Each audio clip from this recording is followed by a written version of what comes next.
বাবা খুব সুন্দর করে গুছিয়ে গল্প বলতে পারতেন, এ বিষয়ে তার নাম ছিল। আমাদের গাঁয়ের ষোড়শী চাটুর্যের বৈঠকখানায় সন্ধেবেলায় রোজ জমাটি আড্ডা বসত। বাবা ছিলেন সেই আড্ডার প্রধান কথক। যখনকার কথা বলছি সেটা 1915 সাল হবে। আমি বাড়ি ছাড়া বহুকাল।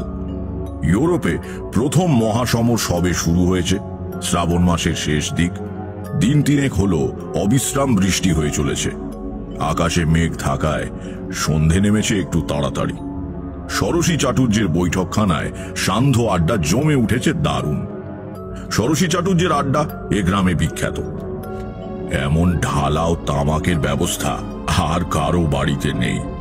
তাছাড়া আড্ডার মধ্যে অন্তত একবার কাঁসার বাটিতে করে সর্ষের তেল দিয়ে জবজবে করে মাখা মুড়ি ছোলা ভাজা আসবেই।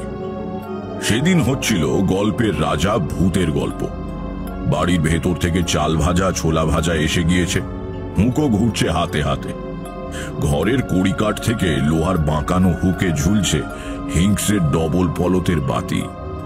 সজল বাতাসে সেটা সামান্য দুলছে, ফলে আড্ডাধারীদের ছায়া দুলছে বৈঠকখানার দেয়ালে। আলো ছায়ার মায়ায় জমে উঠেছে অপ্রাকৃত গল্পের আসর। আমার বাবা বললেন, আরে দূর, তোমরা বেশিরভাগই শোনা কথা বলছো, নিজেরা কিছুই দেখেনি। ওসব গল্পের মূল্য কি? নিবারণ ভাদুড়ি হুঁকোটা রাম গাঙ্গুলির হাতে ধরিয়ে দিয়ে বললেন, আদিনা, তুমি বড় বড় কথা বলছো, নিজে কি দেখেছো বলো তো? হে, আমরা একটু শুনি। কেবল বড় বড় কথা বলেই তো আর বাজার গরম হবে না, কি তাই তো? ষোড়শী চাটুর্যে বললেন, সেই ভালো, চক্রবর্তী মশাই এতক্ষণ চুপ করে শুনে যাচ্ছিলেন, এবার ওর গল্পই হোক। গল্প নয়, গল্প নয়, সত্য কাহিনী। বেশ তো, তাই হোক। পাতিরাম মজুমদার একটু ভালো মানুষ, ভীতু ধরনের লোক। আড্ডায় অনেকক্ষণ ধরে ভূতের গল্প তার পছন্দ হচ্ছিল না। এবার তিনি একটু সন্ত্রস্ত হয়ে বললেন, আজ এই পর্যন্ত থাকলেই ভালো। দেখছো তো আকাশের গতি, আর বেশি জোরে নামলে আর বাড়ি ফেরা মুশকিল হয়ে পড়বে। শুনছো মেঘের ডাক? আরে বসো, আমার চাকর তোমাকে বাড়ি পৌঁছে দেবে কোন। পাতিরাম হতোদ্যম হয়ে বসে পড়লেন। আদিনাথ কাহিনী শুরু করলেন। যে সময়ের কথা বলছি তখন আমার বয়স 12-13 হবে। শীতকাল, দোলাই গায়ে দিয়ে বাইরের দালানে বাবার কাছে বসে পড়াশোনা করছি। বাবা বসে হিসেবের খাতাপত্র দেখছেন। এমন সময় একটা ভবঘুরের চেহারার লোক এসে উঠোনে দাঁড়ালো। লোকটার বয়স আন্দাজ করতে পারলাম না, কিন্তু দেখে মনে হলো এর বয়স 30, 40, 50 বা 60 কিংবা 70, যা কিছু হতে পারে। পরনে খাটো আধময়লা ধুতি, গায়ে আধময়লা ফতুয়া, কাঁধে ভাঁজ করা রয়েছে একটা খয়েরি রঙের মোটা চাদর। এই ভয়ানক শীতেও লোকটা চাদর গায়ে জড়ায়নি। গালে খোঁচা খোঁচা কাঁচা পাকা দাড়ি, মাথায় অবিন্যস্ত ঝাঁকড়া চুল। সবচেয়ে আশ্চর্য হলো তার চোখ দুটো সোজাসুজি সামনে তাকিয়ে আছে, অথচ দেখে মনে হচ্ছে সে কিছুই দেখছে না। পাগলের মতো, কিন্তু পাগল নয়। তার দৃষ্টিতে চিন্তা সংগতির বাঁধনি আছে। বাবা বাবা মানে ওই রামনাথ চক্রবর্তী মুখ তুলে দেখে জিজ্ঞাসা করলেন, কি ব্যাপার? কোথা থেকে আসছো? কে তুই? খুব মোলায়েম মৃদু গলায় সে বলল, আগে আমি একজন পথিক, কোথাও থেকে আসছি না, আমার বাড়ি ঘর নেই, আমি আজ এখানে ভাত খাবো। তার কথাগুলো অসংলগ্ন। হঠাৎ এইভাবে কেউ কারোর বাড়ি ভাত খেতে চায় নাকি? বাবা বললেন, তোমার নাম কি? এখন বাড়ি না থাকতে পারে, কিন্তু এক সময় তো ছিল মানুষ আকাশ থেকে পড়ে না। নিজের পরিচয়টা দাও। সে নিজের নাম বলল। বলল তার বাবা নাকি ছিলেন পণ্ডিত মানুষ, ঈশ্বরচন্দ্র সার্বভৌম। বাবা ছিলেন মানে কি? এখন তিনি কোথায়? সে ডানাতের তর্জনী উপরে তুলে দেখালো। বাবা লজ্জিত হয়ে বললেন, ও আচ্ছা আচ্ছা, ভয় নেই, আমি চোর ডাকাত না। না না, আমি তা মনে করিনি। আসলে তোমার কথাবার্তা একটু অদ্ভুত ধরনের কিনা, তাই আর কি। উঠোনে নিমগাছতলার কুয়ো থেকে বালতি করে জল তুলে হাত মুখ ধুয়ে লোকটা এসে বারান্দায় উঠে বসলো। বাবা জিজ্ঞাসা করলেন, এখন কি কিছু খাবে? রাত্রিরে কোথায় ছিলে? সকালে উঠেই হাঁটছো বুঝি? বাবা কেন এই প্রশ্ন করলেন তা আবছা আবছা বুঝতে পারলাম। মাইল চারেক দূরে চাঁপা গাড়ি ছাড়া কাছাকাছি অন্য কোনো গ্রাম নেই। তারপরের গ্রাম ময়নাচাঁদা অনেক দূর। সকালে উঠে সেখান থেকে হেঁটে আসা সম্ভব নয়। লোকটা কি বলে বাবা দেখতে চাইলেন। সে সহজভাবে বলল, না, আমি এখন কিছু খাবো না, একেবারে দুপুরে ভাত খাবো। আর যদি থাকতে দেন তাহলে আজ রাত্রিটা থেকে যেতে পারি। এই ভিটেতে আসলে একটু স্বপ্ন দেখতে হবে কি না। কথাটা শুনে ভাবলাম লোকটা চোর ডাকাত না হতে পারে, কিন্তু পাগল নিশ্চয়। হ্যাঁ, স্বপ্ন দেখতে হবে মানে? রাগ করবেন না, আমার কথাবার্তা একটু পাগলাটে মতন, কিন্তু আমি লোকটা খারাপ নই। আচ্ছা, আপনাদের এই বাড়ির দক্ষিণ দিকের ভিত সামান্য নিচু, তা জানেন? সমস্ত বাড়িটা একটু কাত হয়ে আছে, উত্তরে উঠে দক্ষিণে ঝুঁকে। আর আপনাদের বাড়িতে শালিক বসে না, খেয়াল করেছেন কখনো? আপনি তো এ বাড়ির কর্তা, আপনার অনামিকা কিন্তু মধ্যমার চেয়ে বড়। এ বাড়ির প্রত্যেক বড় ছেলেরই তাই। কি ঠিক বলছি তো? আমি অবাক হয়ে গেলাম। সত্যি তো তাই। আমার মাঝের আঙুলের চেয়ে পরের আঙুলটা বড়। মেজ কাকার ছোট কাকার বড় ছেলেরও তাই। এই লোকটার পক্ষে সে কথা এত তাড়াতাড়ি কি করে জানা সম্ভব? তাতে কি? সেই জন্যই আমি এই বাড়িতে একটা রাত ঘুমিয়ে স্বপ্ন দেখতে চাই। এটাই আমার কাজ। পথে পথে ঘুরে বেড়াই, মন্দিরের চাতালে, গাছতলায় বা কোনো গেরস্তের বাড়িতে আশ্রয় নিই। সব জায়গাতে কিন্তু স্বপ্ন দেখা যায় না, ওর একটা নিয়ম আর লক্ষণ আছে, সে বুঝিয়ে বলা যায় না, কিন্তু আমি ঠিক টের পাই। কাল সকালে আমি আরো অনেক কথা বলতে পারবো। বাবা কিছুক্ষণ তার দিকে তাকিয়ে বললেন, তুমি তাহলে আজ রাত্রিরে এখানে থাকতে চাইছো? বারে, নইলে স্বপ্ন দেখবো কি করে? জেগে কি স্বপ্ন দেখা যায়? বাবা আর কিছু মুখে বললেন না। মুখ নামিয়ে আবার হিসেবের খাতায় মন দিলেন। লোকটা দুই হাতে হাঁটু বেড় দিয়ে তার উপরে থুতনি রেখে বসে রইল। অনেকক্ষণ পরে বারান্দা থেকে নেমে নিম গাছের গোড়ায় পড়ে থাকা একটা লম্বা কঞ্চি তুলে সেটা দিয়ে পুরো উঠোনটা মেপে ফেলল। 1, 2, 3, 4। তারপরে নিজের মনেই বিড়বিড় করে বলতে লাগলো, 38। 38 কেন? বাকি 4 কোথায় গেল? বাকি 4 না, তা কেমন করে হবে? আমরা অবাক হয়ে তাকিয়ে আছি। বাবার মুখ খাতার দিকে নামানো, কিন্তু চোখ দিয়ে তিনি লোকটার কাণ্ড দেখছেন। কিসের 38?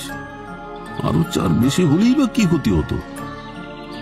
উঠোন মাপা হয়ে গেলে কঞ্চিটা লোকটা আবার যত্ন করে নিম গাছের তলায় রেখে এলো। দুপুরে খেতে বসে লোকটা ভাত খেলো খুব কম। পাড়া গায়ে একটা বাচ্চা ছিল, তার থেকে বেশি খেয়ে থাকে। বাবা খেতে খেতে একবার বললেন, আর ভাত নেবে না? মাছের লেজা দেবে একটা? না, বেশি খেলে স্বপ্ন দেখা যায় না, খালি পেট মোটা হয়। খাওয়া হয়ে গেলে গুরুজনেরা বিশ্রাম করতে গেলেন। লোকটা উঠোনে নেমে মনোযোগ দিয়ে নিম পাতা কুড়োতে লাগলো। তার কাজ করার ভঙ্গিটাও খুব সুন্দর। একটি একটি করে হলুদ ঝরা পাতা তুলে ফুঁ দিয়ে ধুলো ঝেড়ে সে হাতের মুঠোয় গুছিয়ে রাখছে। অনেক পাতা জড়ো হয়ে গেলে সে বারান্দায় উঠে এসে সেগুলোকে আলপনার মতো করে সাজাতে লাগলো। আমরা ছেলেপুলেরা তার কাছে দাঁড়িয়ে তার কাজ দেখছি। একটু একটু করে বারান্দার উপর নিম পাতা দিয়ে তৈরি সুন্দর একটা আলপনা ফুটে উঠল। সে মাথা একদিকে কাত করে নিজের শিল্পকর্ম দেখতে লাগলো।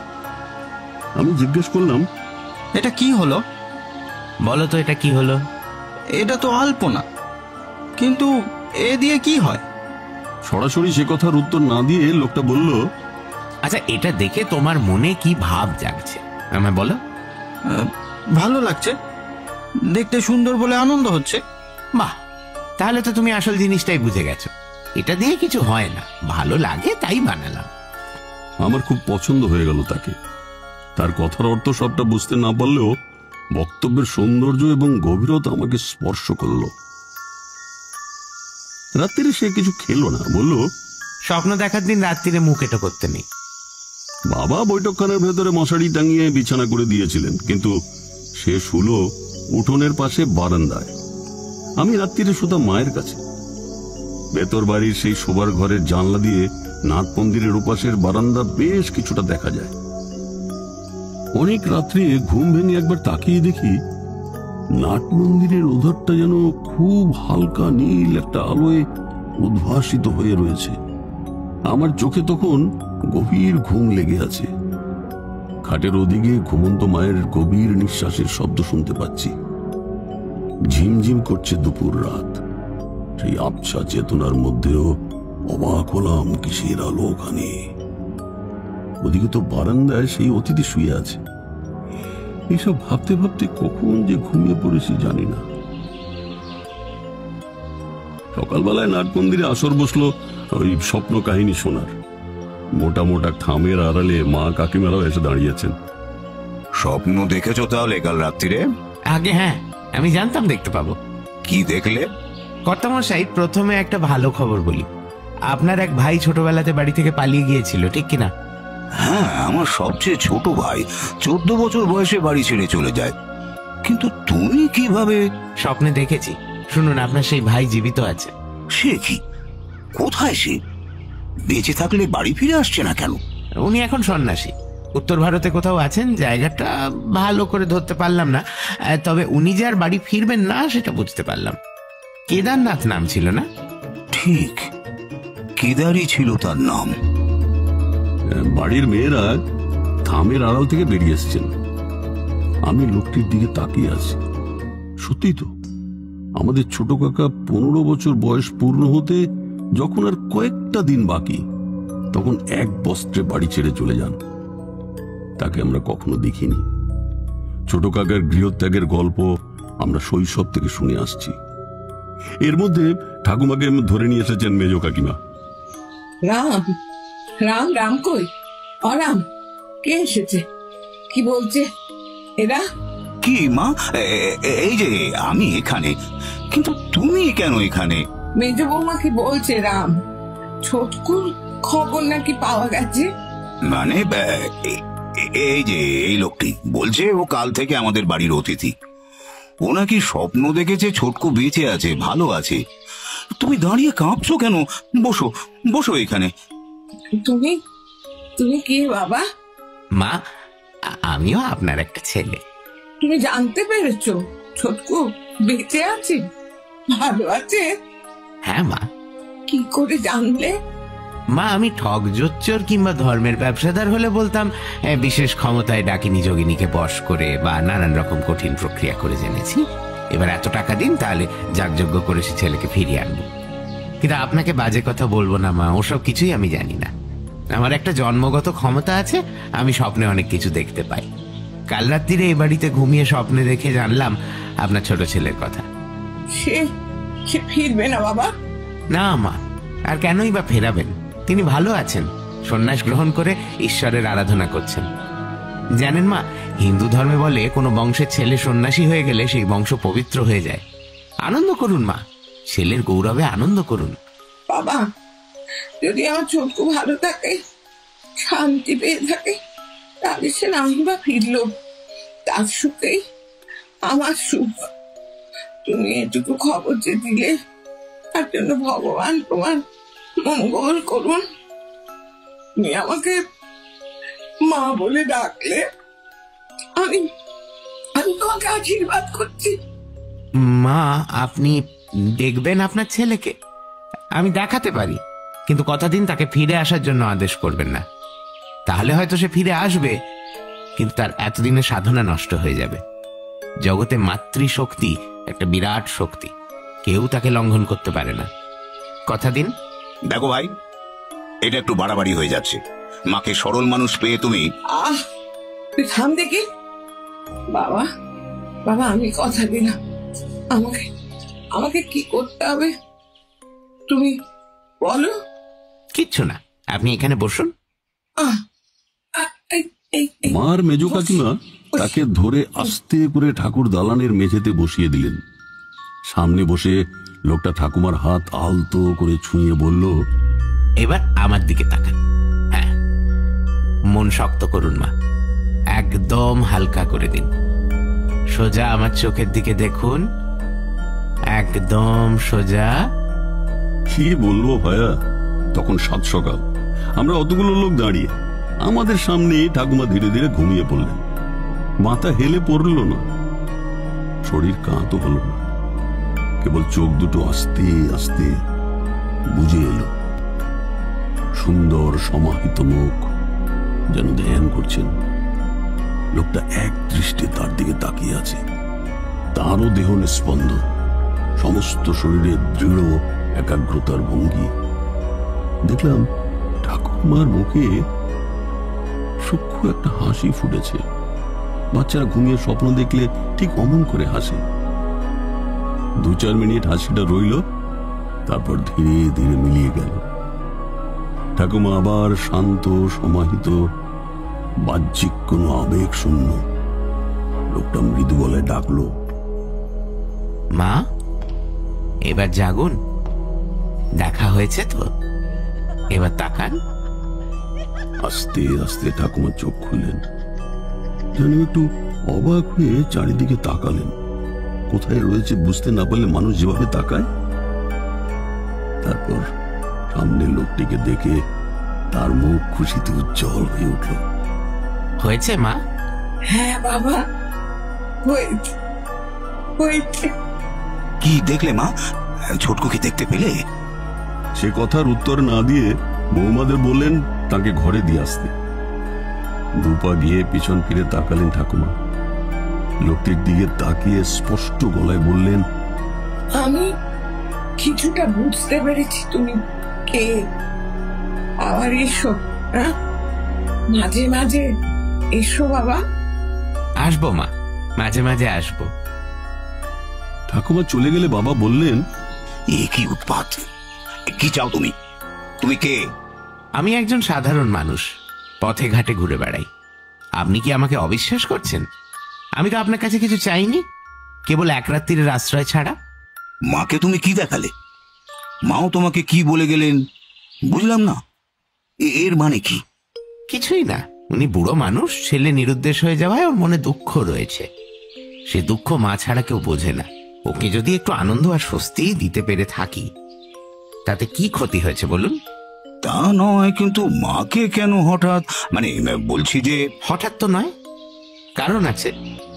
বললে যদি রাগ না করেন তাহলে বলতে পারি। বলো। রাগ করার মতো কথা নিশ্চয়ই বলবে না। আপনার মা আর বেশি দিন বাঁচবেন না। সে তো জানা কথাই, উনি বুড়ো হয়েছেন, 85 বছর বয়স। এটা আর তুমি নতুন কথা কি বললে? আজ পৌষ মাসের 3 তারিখ, এই ফাল্গুন মাসের 15ই শুক্ল ত্রয়োদশীর দিন সকালে উনি চলে যাবেন। ছেলের খবর জানতে পারলেন না, এই কষ্ট নিয়ে যেতেন, তাই ওকে একটু আনন্দ দিয়ে গেলাম। তুমি তো অদ্ভুত লোক। আমার বাড়িতে অতিথি হয়ে আমারই মায়ের মৃত্যুর কথা বলছো। জানো, তোমাকে আমি ইচ্ছে করলে... ওই দেখুন, আপনি রাগ করবেন না বলে কথা দিয়েও রাগ করছেন। কিন্তু আপনাদের সবাইকে রেখে ভগবানের নাম করতে করতে মা পুণ্যবতীর মতো চলে যাবেন, এর চেয়ে ভালো আর কি হতে পারে? দেহ ধারণ করলে একদিন ছেড়ে যেতে হয়, কেউই চিরজীবী না।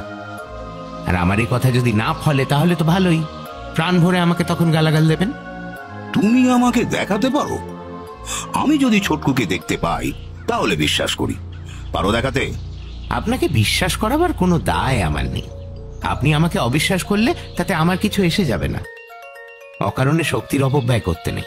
তার মানে তোমার মধ্যে কোথাও ফাঁকি আছে, তুমি চালাকি করছো।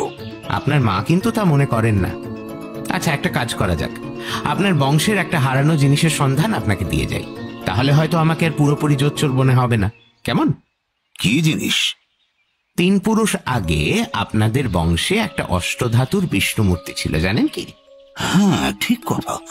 3 বা 4 পুরুষ কেন, আরো বহু বহু বছর আগে থেকে সে মূর্তি আমাদের গৃহদেবতা হিসেবে পুজো করা হতো। কিন্তু বর্গির হাঙ্গামার সময় সে মূর্তি আমার পূর্বপুরুষেরা কোথাও লুকিয়ে ফেলেন অথবা হারিয়ে যায়, আর পাওয়া যায়নি। তুমি তুমি কি বলতে চাও? আমি জানতে পেরেছি সে মূর্তি কোথায় আছে।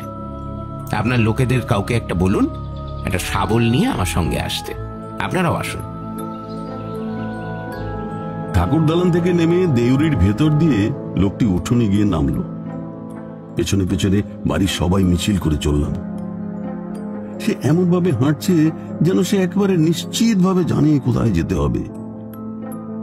বাড়ির উত্তর দিকের ভিতের কোণায় এসে থামল। গদাধর নামে আমাদের একজন কর্মচারীর হাতে ছিল শাবল।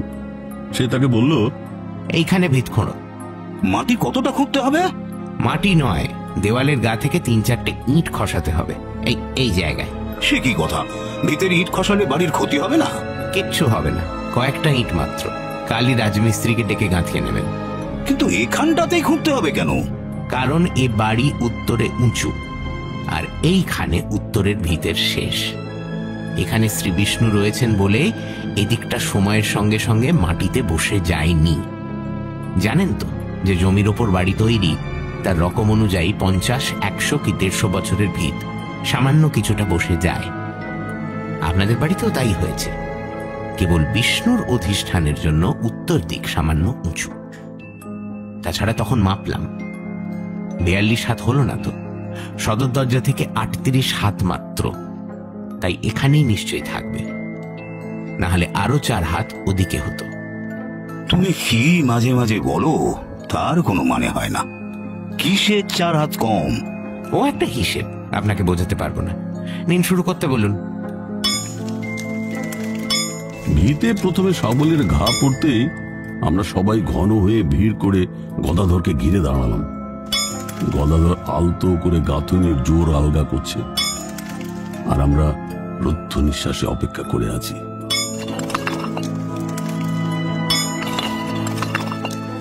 তিন সারি ইট খসাতেই ভেতরে ভেতরে একটা চতুষ্কোণ গহ্বর বেরিয়ে পড়ল। শাবল রেখে তার মধ্যে হাত গুলিয়ে গদাধর বের করে আনলো অপূর্ব সুন্দর গঠনের এক দেবমূর্তি। এতদিন অবহেলায় পড়ে থেকেও তার ঔজ্জ্বল্য নষ্ট হয়নি। প্রায় 1 হাত লম্বা বিগ্রহ, মাথায় ছত্র, মুখে হাসি। বাবা গদাধরের হাত থেকে মূর্তিটা নিয়ে 2 হাতে মাথায় ধরে বলতে লাগলেন, জয় কৃষ্ণ, জয় শ্রী বিষ্ণু দেবতা, জয় শ্রী বিষ্ণু, জয় শ্রী বিষ্ণু। কাকারাও তার সঙ্গে বলতে লাগলেন, জয় জয়। কাকিমারা উলু দিয়ে উঠলেন। বাবা বিষ্ণু মূর্তি মাথায় করে বাড়ির মধ্যে নিয়ে চললেন। সেটি তখনকার মতো ঠাকুর ঘরে রাখবার জন্য পাঠিয়ে দেওয়া হলো। মেয়েরা ভিতরে চলে গেলেন। অমরের হাত ধরে বাবা বললেন, ভাই, তুমি আমাকে মার্জনা করো। জানি না তুমি কে, কোথা থেকে এসেছ, জানতেও চাই না। তোমার আশ্চর্য ক্ষমতার কথা আমি স্বীকার করলাম। যদি খারাপ ব্যবহার করে থাকি তা মনে রেখো না। সকলের অনুরোধেও লোকটি সেদিন আর থাকতে রাজি হলো না। বাবা শেষে বললেন, তাহলে কি এই ধরে নেব যে তুমি আমাকে মার্জনা করলে না? ছি, ও কথা বলবেন না। আমি এইরকমই ভবঘুরে ধরনের, এক জায়গায় 2 দিন থাকতে ভালো লাগে না। তবে একটা কথা বলে যাই, আপনাদের বংশ খুব পবিত্র এবং ঈশ্বরের আশীর্বাদ ভূত বংশ। এক পুরুষ বাদ দিয়ে এই বংশে একজন করে সাধক জন্মগ্রহণ করবেন। আপনার ভাই তো সন্ন্যাসী হয়ে গিয়েছেন, এর পরের পুরুষ নয়। এখন যারা ছোট এই এদের মধ্যে কারোর সন্তান অলৌকিক ক্ষমতা নিয়ে জন্মাবে। সংসারে থেকেও সংসারী হবে না। আপনি তার জন্ম বৃদ্ধ বয়সে দেখে যেতে পারবেন। কি করে বুঝবো সে কে? তার জন্মের সময় আকাশে এক আশ্চর্য নীল উল্কাপাত হবে। নীল রঙের আলোয় ভরে যাবে চারিদিক। এখনো অবশ্য তার দেরি আছে, মনে রাখবেন কথাটা। আচ্ছা, চলি তাহলে।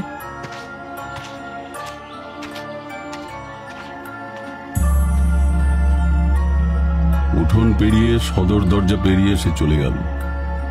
সঙ্গে সে একটা রহস্যের পরিবেশ নিয়ে এসেছিল। সে চলে যাওয়ার পরও সেটা কিন্তু থেকে গেল। 15ই ফাল্গুন সকাল থেকে বাড়ির সবাই ঠাকুমার দিকে সতর্ক নজর রেখে বসে রইল। তার ভবিষ্যৎবাণী তাকে কেউ জানায়নি। তিনি ঘুম থেকে উঠে স্নান সেরে বাগানে ঘুরে ঘুরে ঠাকুর পুজোর জন্য ফুল তুললেন। তারপরে পুজোয় বসলেন। পুজো হয়ে গেলে উপুর হয়ে গৃহদেবতাকে প্রণাম করলেন এবং আর উঠলেন না। প্রণামরত অবস্থায় তার মৃত্যু হল। এই হলো গিয়ে বাবার বলা কাহিনী। এই লম্বা কাহিনী একটানা বলে বাবা একটু থামলেন। বর্ষণমুখর রাত্রির জল ভেজা বাতাস ক্রমাগত দুলিয়ে চলেছে ষোড়শী চাটুর্যের বৈঠকখানার ঝুলন্ত লণ্ঠনটা। সেই সঙ্গে দেয়ালে নড়ছে ঘরে বসে থাকা মানুষদের ছায়া। আড্ডায় মাঝে মাঝে একটা সময় আসে যখন হঠাৎ সবাই একসঙ্গে চুপ হয়ে যায়। জমাট গল্পেরও একটা মহিমা আছে। সে গল্প সত্য, মিথ্যা বা অবিশ্বাস্য যাই হোক না কেন, ভালো করে বলতে পারলে শ্রোতারা মুগ্ধ হয়। ষোড়শী চাটুর্য বললেন, আপনার ঠাকুমার মৃত্যু বিষয়ে ওই ভবিষ্যৎবাণী মিলে যাওয়াটা অবশ্য আমি খুব আশ্চর্যের কিছু মনে করছি না। কথাটা হয়তো বাড়ির কেউ মুখ ফসকে বলে ফেলে থাকবে, তাতেই আপনার ঠাকুমা মনের দিক দিয়ে 15 ফাল্গুন তারিখের প্রসঙ্গে দুর্বল হয়ে পড়েছিলেন, মানসিক উত্তেজনা সামলাতে পারেননি, এমন হয় আমি শুনেছি। কিন্তু হারিয়ে যাওয়া বিষ্ণু মূর্তি ফিরে পাওয়াটা ব্যাখ্যা করা কঠিন। তাছাড়া সবকিছুরই যে ব্যাখ্যা থাকতেই হবে তার কি মানে আছে? কিছু কিছু আপ ছাড়াল থাক না, তাতে জীবন সরল হয়ে ওঠে। উঠবার আগে আমার কাহিনীর শেষটা বলি। দুটো কথা মাত্র। যে ছেলেটি বিষ্ণু মূর্তি খুঁজে দিয়ে গিয়েছিল তার তৃতীয় ভবিষ্যৎবাণীটাও যে সত্যি, সেটা আমরা বুঝতে পেরেছিলাম অনেক পরে। সে বলেছিল আমাদের বংশে একজন অদ্ভুত চরিত্রের উদাসীন সাধকের জন্ম হবে। সংসারী হয়েও সে বৈষয়িক হবে না। কবে, কোথায়, কার ঘরে তার জন্ম হবে সেটাই কেবল সে বলেনি। শুধু বলেছিল এই শিশুর জন্মের মুহূর্তে আশ্চর্য এক নীল উল্কাপাত হবে আকাশে। তা দেখলে আমরা বুঝতে পারব। বহুদিন পরে, তখন ছোটবেলার এ কাহিনী প্রায় ভুলেই গেছি। আমার তৃতীয় ছেলের জন্মের সময় আকাশের এক প্রান্ত থেকে অন্য প্রান্ত পর্যন্ত বিশাল নীল রঙের আলো চড়ানো উল্কা ছুটে গেল। দাই আতুর ঘর থেকে উঠোন পেরিয়ে গরম জল আনতে যাচ্ছিল ভেতর বাড়িতে। তার চিৎকারে সকলে উঠোনে বেরিয়ে এসে দৃশ্যটা দেখলাম। সচরাচর অতক্ষণ ধরে উল্কা জ্বলতে জ্বলতে অতটা আকাশ পার হয় না। সেই আলো মিলিয়ে যাওয়ার সঙ্গে সঙ্গে আমার ছেলের জন্ম।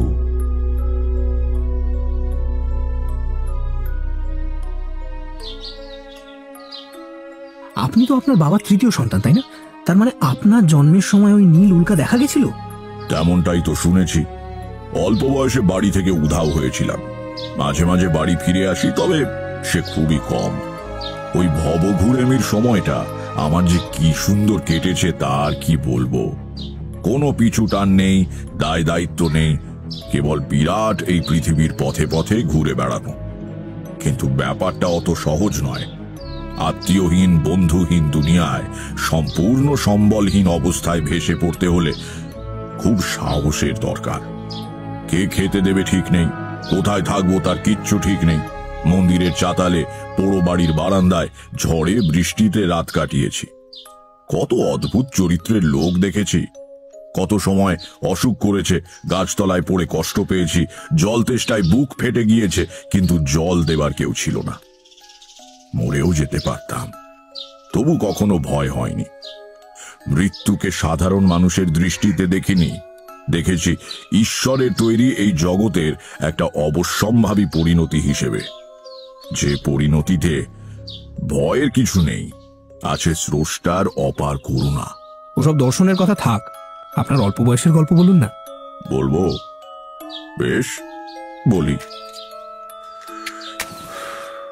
আগে বলে রাখি, এই যে কাহিনী বললাম, এই কাহিনী বাবা যখন ষোড়শী চাটুর্যের আড্ডার আসরে বলছেন, তখন আমি কিন্তু বাড়ি ছেড়ে বেশ দূরে। এই কাহিনী আমার তখনও জানা নেই। বাঁকুড়ার ইন্দাস অঞ্চলে ঘুরে বেড়াচ্ছি। সারাদিন হাটে মাঠে ঘুরি, রাতে যেখানে হোক আশ্রয় নিই।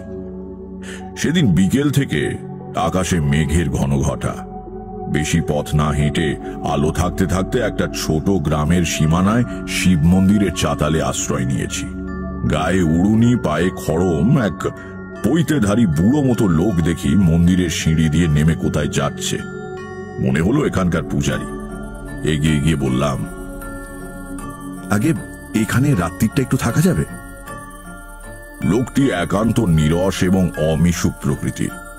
কিছুক্ষণ আপাদ মস্তক আমাকে ভালো করে দেখে সে শুকনো গলায় বলল, থাকতে ইচ্ছালে থাকো, আমাকে জিজ্ঞাসা করার কি প্রয়োজন? না, ভাবলাম আপনি বোধহয় এই মন্দিরের পূজারী, কাজেই আপনার অনুমতি নেওয়াটা। কিচ্ছু দরকার নেই, আমি এখানকার পুরোহিত বটে, কিন্তু নাট মন্দিরে যে কোনো যাত্রী আশ্রয় নিতে পারে। তবে হ্যাঁ, এখানে অতিথিশালা নেই, খাবার দেওয়ার ব্যবস্থাও নেই। থাকার মধ্যে ওই নাট মন্দির, থাকতে চাইলে থাকো। সে তো তারপর চলে গেল। আমার পথ হাঁটার সম্বল বলতে একটা ঝোলা, তার মধ্যে একখানা ঘটি, গায়ের চাদর, একখানা রুদ্র ডামরের পুঁথি, কয়েকটা বাবলা ডালের দাঁতন কাঠি আর 1 টাকা 12 আনা পয়সা। এর বেশি কিছু প্রয়োজনও বোধ করিনি কখনো। পঞ্চমুণ্ডির আসনে বসা এক হিন্দি ভাষী সাধু শিক্ষা দিয়েছিলেন আগামীকালের জন্য কোনো সঞ্চয় না করতে। তার উপদেশ মনের মধ্যে গেঁথে গিয়েছিল। আজ পর্যন্ত সেই অভ্যেস বজায় রেখেছি। এদিকে ক্রমেই আকাশ মেঘে অন্ধকার হয়ে আসছে। ঝোলা সহ নাট মন্দিরের ওপর উঠে একখানা থামের গোড়ায় গুছিয়ে বসলাম। থামে হেলান দিয়ে পা ছড়িয়ে আরাম করে বসলাম। হঠাৎ নাট মন্দিরের চাতালে কিছু দূরে কি একটা নড়ল বলে মনে হলো। সন্ধে ঘনিয়ে আসছে, পরিষ্কার কিছু দেখা যায় না, কিন্তু কোনো কিছু নড়লে আবছা আন্দাজ করা যায় বটে।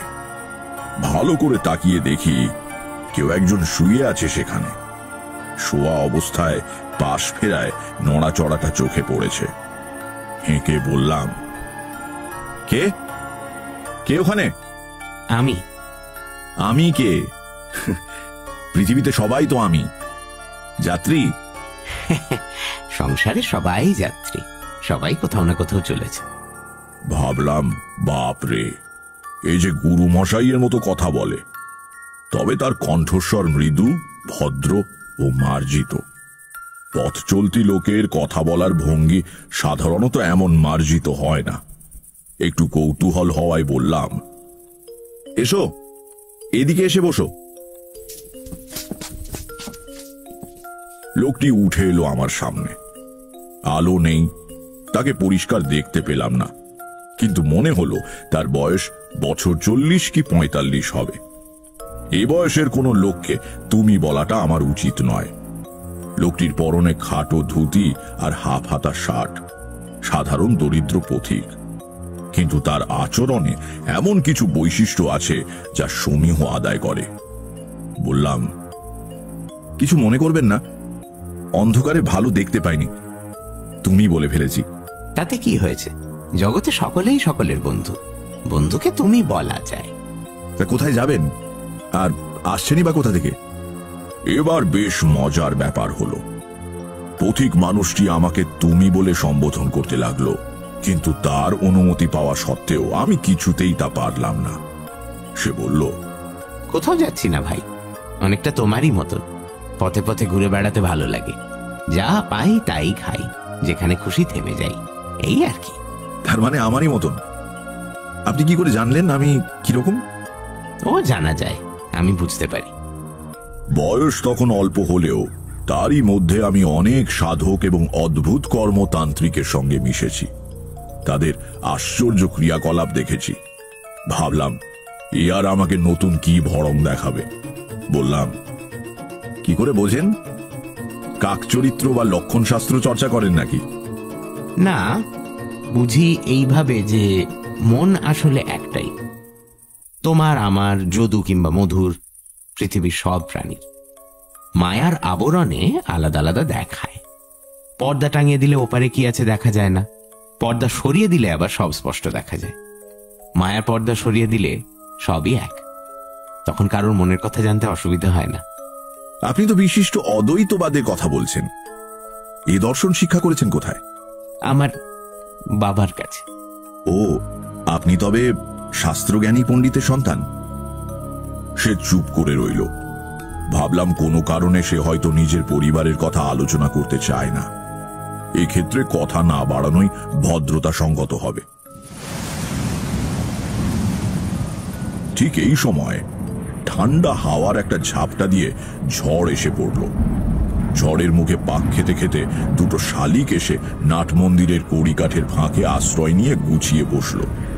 বললাম, আপনার নামটা তো জানা হলো না। আমার নাম অমর, অমর জীবন। বাড়ি কোথায়? এই জেলাতেই বুঝি? অমর জীবন কোনো উত্তর দিল না। বুঝলাম নিজের কথা বলতে সে আদৌ আগ্রহী নয়। অন্য প্রসঙ্গে যাবার জন্য বললাম, আশ্রয় তো যা হোক পাওয়া গেল, কিন্তু খাওয়াটা বোধহয় জুটবে না।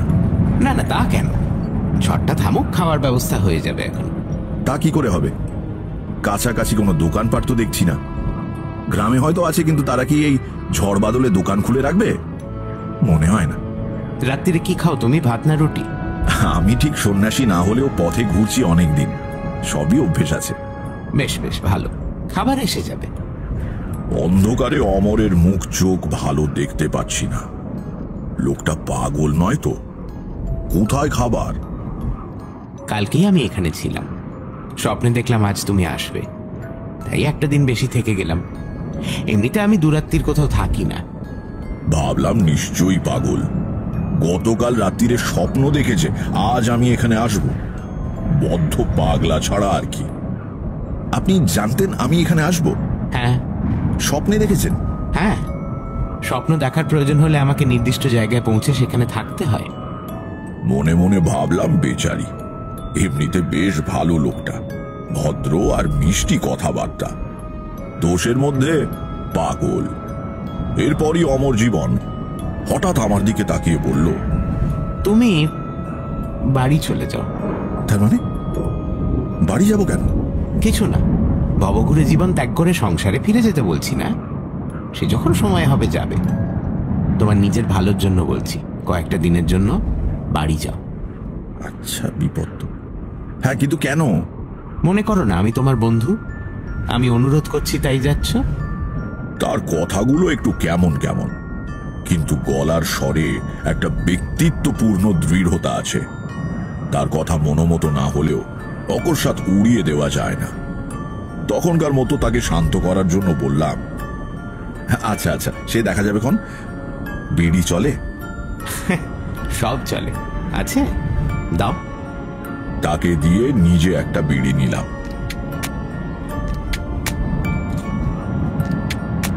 বাতাসের দাপটে 4-5টা কাঠি নষ্ট করেও ধরাতে পারছিলাম না।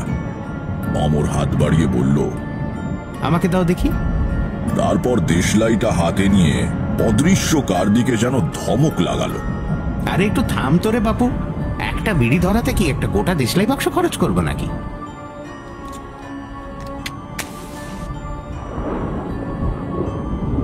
কাকতালীয় কিনা জানি না, হাওয়ার ঝাপটা সামান্য কয়েক মুহূর্তের জন্য কমে গেল। ঝড় চলতে চলতে এরকম অবশ্যই হয়, তবু মনে রেখাপাত করলো জিনিসটা। দেশলাই ফেরত দিয়ে অমর বলল, সবকিছুর ব্যাখ্যা চাইতে নেই, ব্যাখ্যা হয়ও না। তার চেয়ে সরল বিশ্বাস অনুযায়ী কাজ করা ভালো, আদেশ পেলে পালন করা ভালো। আদেশ কে পাঠায়? তা জানলে তো সব সমস্যা মিটেই যেত। আপনার কাছে আদেশ পৌঁছয় কেন? আপনি কে? বিড়িটা ভালো, খুব নরমও না খুব কড়াও না, বেশ মিঠে কড়া ধরনের। কোত্থেকে কিনেছ? খাওয়ার পর আর একটা দিও তো।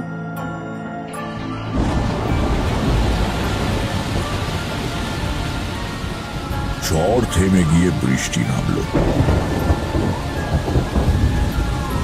চলল বেশ কিছুক্ষণ।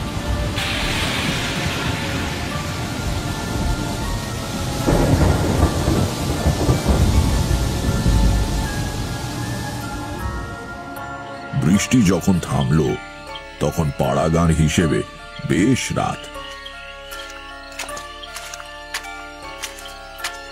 দেখি পথে জমা জলে ছপ ছপ করে কি একজন হেঁটে এসে নাট মন্দিরে উঠল।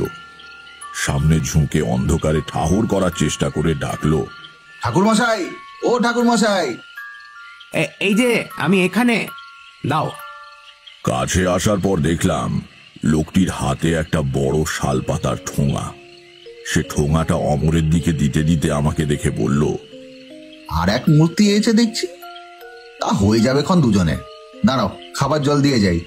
নতুন লোক জল আনতে গেলে পুকুর ঘাটে আচার খাবে। মন্দিরের চাতালে রাখা একটা মাটির কলসি নিয়ে লোকটি অন্ধকারে কোথায় চলে গেল।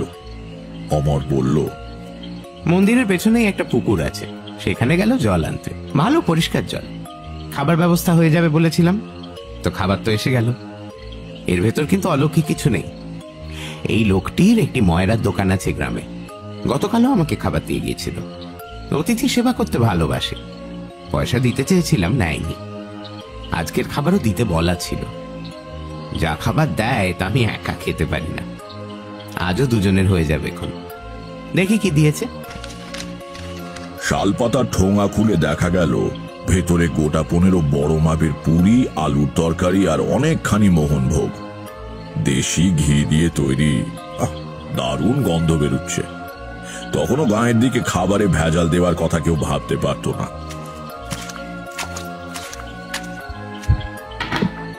জল ভরে মেটে কলসি নিয়ে এলো ময়রা। অন্ধকারে গল্প করা যাবে, কিন্তু খাওয়া যাবে না। মোমবাতি বেশি পুড়িয়ে লাভ নেই। এসো খেয়ে নেওয়া যাক। অমর খুব কম খায়, মাত্র 4খানি পুরি সে খেলো, বাকি সবগুলো খেতে হলো আমাকে। অবশ্য পথ হেঁটে আমার খিদেও পেয়ে গিয়েছিল। কলসি কাত করে কানায় হাত দিয়ে জল খেলাম।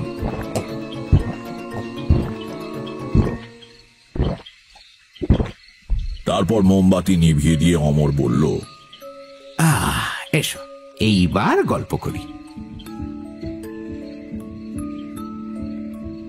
অন্ধকারের ভেতর থেকে তার কণ্ঠস্বর ভেসে আসতে লাগলো। কত গল্প সে শোনালো সারা রাত ধরে। তেমন কথা আমি কারো কাছে কখনো শুনিনি।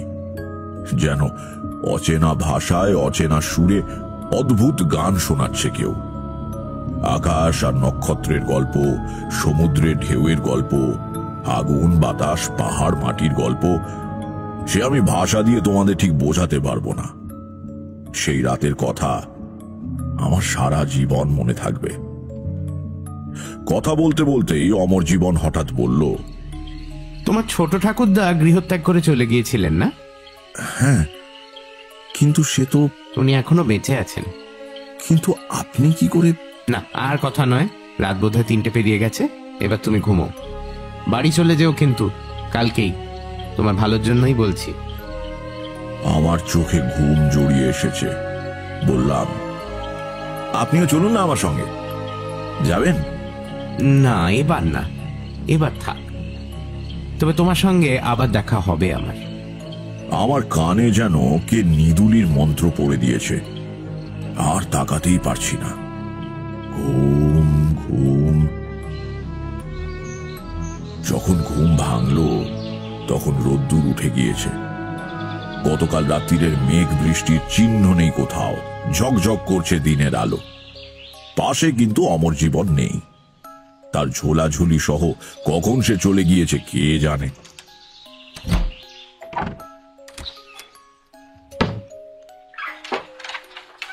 কাল সন্ধেবেলা দেখা সেই পুরোহিত এসে মন্দিরের দরজা খুলে সকালের পুজোর উদ্যোগ করছে। আমার দিকে আড়ে আড়ে তাকালো কবার। জিজ্ঞেস করলাম, আচ্ছা, এখানে যে আরেকজন পশু থেকে ছিলেন, তিনি কি চলে গিয়েছেন? কে ছিলেন? একজন যাত্রী। আমার আগে থেকেই তো ছিলেন। দেখিনি, খেয়াল করিনি। অমন কত লোক যাচ্ছে আসছে। যাই হোক, অমর জীবন লোকটিকে আমার খুবই অদ্ভুত লেগেছিল। তার কথা অমান্য করতে মন চাইল না। সেদিনই রওনা হলাম বাড়ির দিকে। বাড়ি পৌঁছানোর পর প্রতিবারের মতোই প্রথমে বাবার বকাঝকা, তারপর মায়ের কান্নাকাটি এবং তারও পরে আত্মীয় স্বজনের আবেগের বন্যা সহ্য করতে হলো। দুপুরে খেতে বসে বাবা বললেন, গত পরশুদিনই সরস্বতী চাটুর্যের আড্ডায় তোমার কথা হচ্ছিল। আমার যে এরকম একটা বাড়ি পালানো, হাড় জ্বালানো ছেলে হবে, সে কথা আমাকে অনেকদিন আগেই একজন বলেছিলেন। কে বলেছিল? তোমার জ্যোতিষী? না, এমনি একজন পথিক, বাবুগুড়ে। আমার ছোটবেলায় একদিনের জন্য আমাদের বাড়িতে আশ্রয় নিয়েছিল। সে এক কাণ্ড। তার নাম কি ছিল? অমর। অমর জীবন। অমর? অমর জীবন? হ্যাঁ, চমকে উঠলে কেন? না, কিছু না। খেয়ে উঠে গড়গড়ায় তামাক খেতে খেতে বাবা বলতে শুরু করলেন সেই অদ্ভুত লোকটার কথা, সেই স্বপ্ন দেখার কথা, ছোট কাকার কথা, বাবার ঠাকুমার অদ্ভুত মৃত্যুর কথা, আর তার সঙ্গে আমাদের বিষ্ণু মূর্তির কথা। তার মানে যে লোকটা আপনার বাবার ছেলেবেলায় আপনাদের বাড়ি গেছিলেন তাকেই আপনি? হ্যাঁ, আর এই ব্যাপারটার সবচেয়ে বিচিত্র দিক কোনটা জানো? যে লোককে 40 বছর আগে বাবা 45 বছরের দেখেছিলেন, তাকে এতকাল পরে আমিও সেই বয়সে দেখলাম কি করে। কি বলছো কি তারানাথ? এও কি সম্ভব নাকি? হ্যাঁ কিশোরী, মানে লোকটার বয়স পড়ে তুমি বুঝতে পারছো? তাহলে না না 40-45 খরচা করে বলো তো লোকটা কি? তবে সে কে, সে কি, সে কেন আমি জানি না। তবে বাড়ি ফেরার পরদিন বুঝলাম কেন অমর জীবন বাড়ি চলে আসতে বলেছিল। পরদিন থেকে আমার এলো প্রবল জ্বর।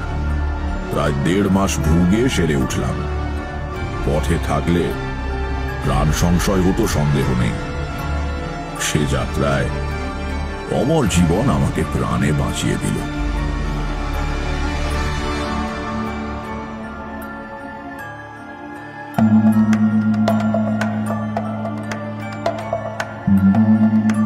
সানডে সাসপেন্সে আজ শুনলেন তারাদাস বন্দ্যোপাধ্যায়ের লেখা তারানাথ তান্ত্রিকের গল্প অমর জীবন। গল্পের বেতার নাট্যরূপ সর্বরী ঘোষাল, পাতিরাম এবং তারানাথ তান্ত্রিকের ভূমিকায় মীর, লেখকের চরিত্রে সোমক, কিশোরী অগ্নি, আদিনাথ বাসুদেব কর্মকার, ষোড়শী চাটুর্যে দীপ বসু, কিশোর আদিনাথ সায়ক আমান, রামনাথ শঙ্করী প্রসাদ মিত্র, রামনাথের মা উর্মিমালা বসু, পুরোহিত।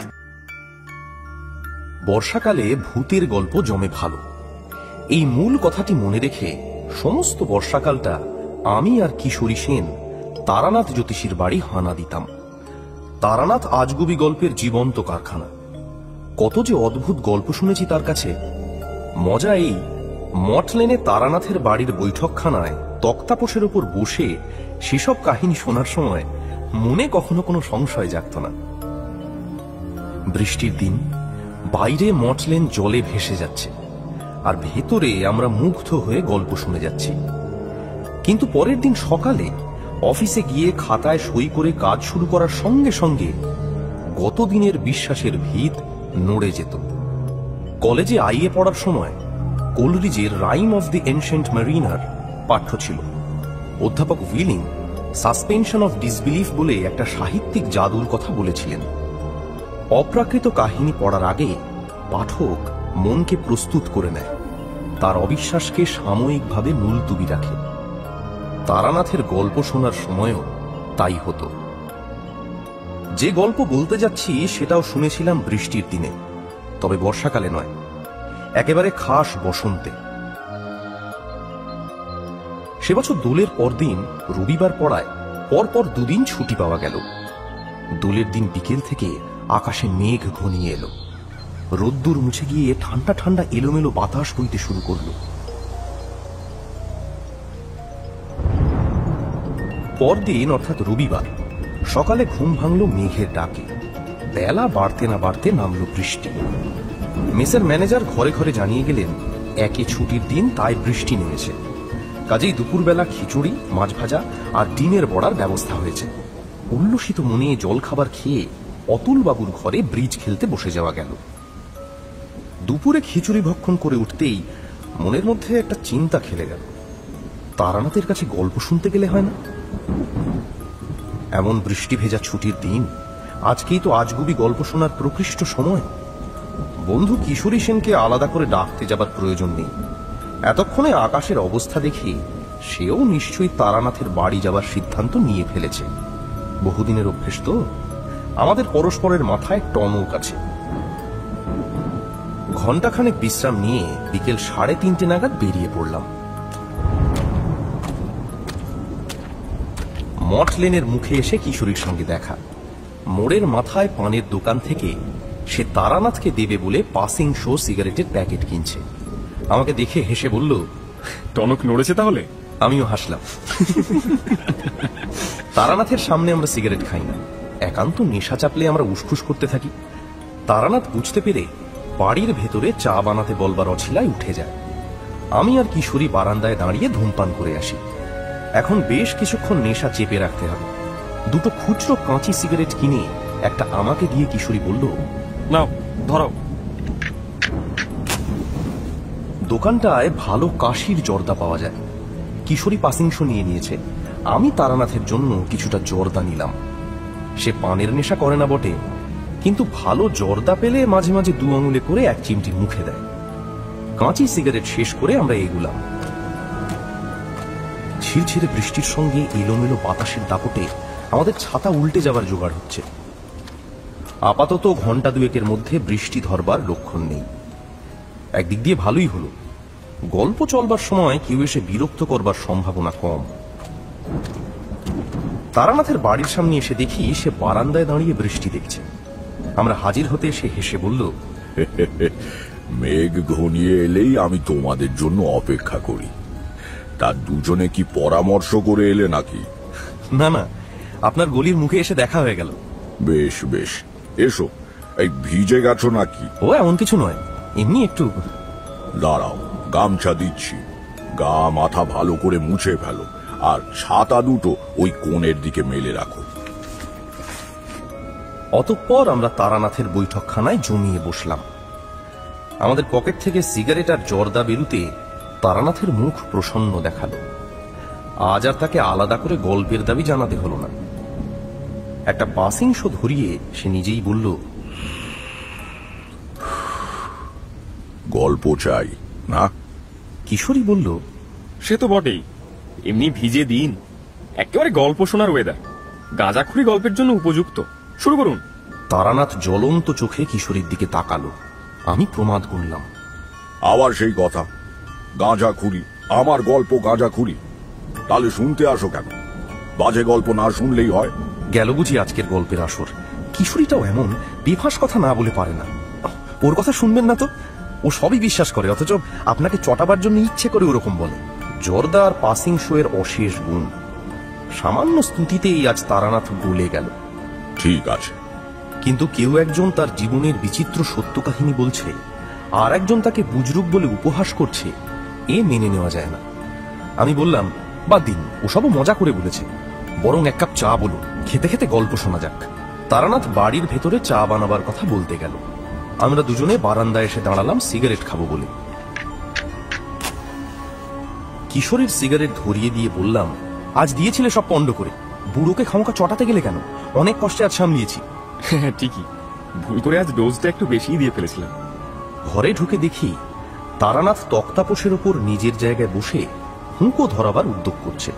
বললাম, কি হলো, সিগারেট না খেয়ে হুঁকো?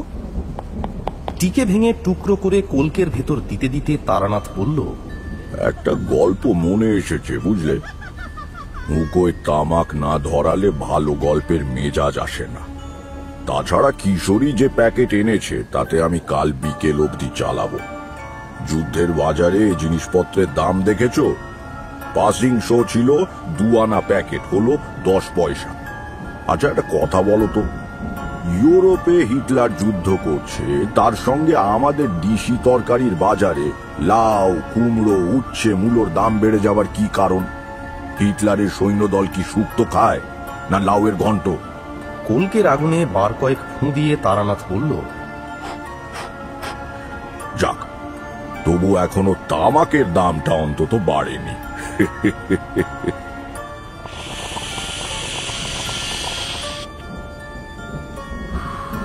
হুঁকোয় আরামের টান দিয়ে তারানাথ কিছুক্ষণ স্বপ্নালু চোখে একদিকে তাকিয়ে রইল। তারপর বলল, অনেক দিন আগের কথা বলছি। তখন আমি সদ্গুরুর সন্ধানে পথে পথে ঘুরে বেড়াই। মনে ভয়ানক বৈরাগ্য। বিয়ে থাওয়া করে সংসার তো পাতবই না, পারলে কখনো গৃহস্থ বাড়িতে আশ্রয় নেব না বা রাত কাটাবো না। দ্বিতীয়টা অবশ্য কখনো হয়ে ওঠেনি। মাঝে মাঝে বাধ্য হয়ে গ্রামের মধ্যে কোনো বাড়িতে থাকতে হয়েছে, কিন্তু সেটা আমার ইচ্ছের বিরুদ্ধে, অন্য কোনো উপায় নেই বলে। কেন? গৃহস্থ বাড়িতে থাকলে কি হয়? ছোঁয়াচ লাগে সংসারের, বৈরাগ্য নষ্ট হয়ে যায়। না না না, হেসো না, হেসো না। সংসারী মানুষের সংস্পর্শে বেশিক্ষণ থাকলে সংসার পেয়ে বসে। যে পথে বেরিয়ে পড়েছে তার পক্ষে জিনিসটা ভালো নয়। যাই হোক, এমন একবার ঘুরতে ঘুরতে সন্ধ্যের সময় এক গ্রামে গিয়ে হাজির হয়েছি। সারা দিন পথ হেঁটে শরীর খুব ক্লান্ত। ইচ্ছের বিরুদ্ধেই আশ্রয় নিলাম এক গেরস্থর বাড়িতে। যেচে যাইনি। গ্রামে ঢোকবার মুখে এক মুদিখানায় একটু বিশ্রাম করবার জন্য থেমেছিলাম। দোকানি বলল, দূর থেকে আসেন বুঝি? এদিকে আগে কখনো দেখেছি বলে তো মনে হচ্ছে না। তা কোথায় যাবেন? কোথাও যাব না ভাই, পথে পথে ঘুরে বেড়াই আর ভগবানের নাম করি। খুব তেষ্টা পেয়েছে, একটু জল খাওয়াতে পারো? হ্যাঁ নিশ্চয়ই। আপনি? ব্রাহ্মণ। দোকানি লোকটি ব্যস্ত হয়ে বলল, কথা আমরা কলু, আমাদের জল তো আপনার চলবে না। ওই কলসিতে জল আছে, বেলে মাটির কলসি, ঠান্ডা জল। নতুন মাটির ভাত দিচ্ছি, নিজে ঘুরিয়ে খান। তুমি ব্যস্ত হইও না, আমি অত কট্টর সাধু নই। কলসির পাশে তো বেশ ঝকঝকে করে মাজা কাঁসার ঘটি রয়েছে দেখছি। তুমি ওই ঘটি ধুয়ে আমাকে জল দাও, ভয় নেই। আমার জাত অত ঠুনকো নয়। জল খাবার পর দোকানি আমাকে নতুন কলকেতে তামাক সেজে কলা পাতার ডাঁটি দিয়ে নল বানিয়ে ধূমপান করতে দিল। দোকানটি এক বিরাট কাঁঠাল গাছের তলায় ভারী নির্জন জায়গায়।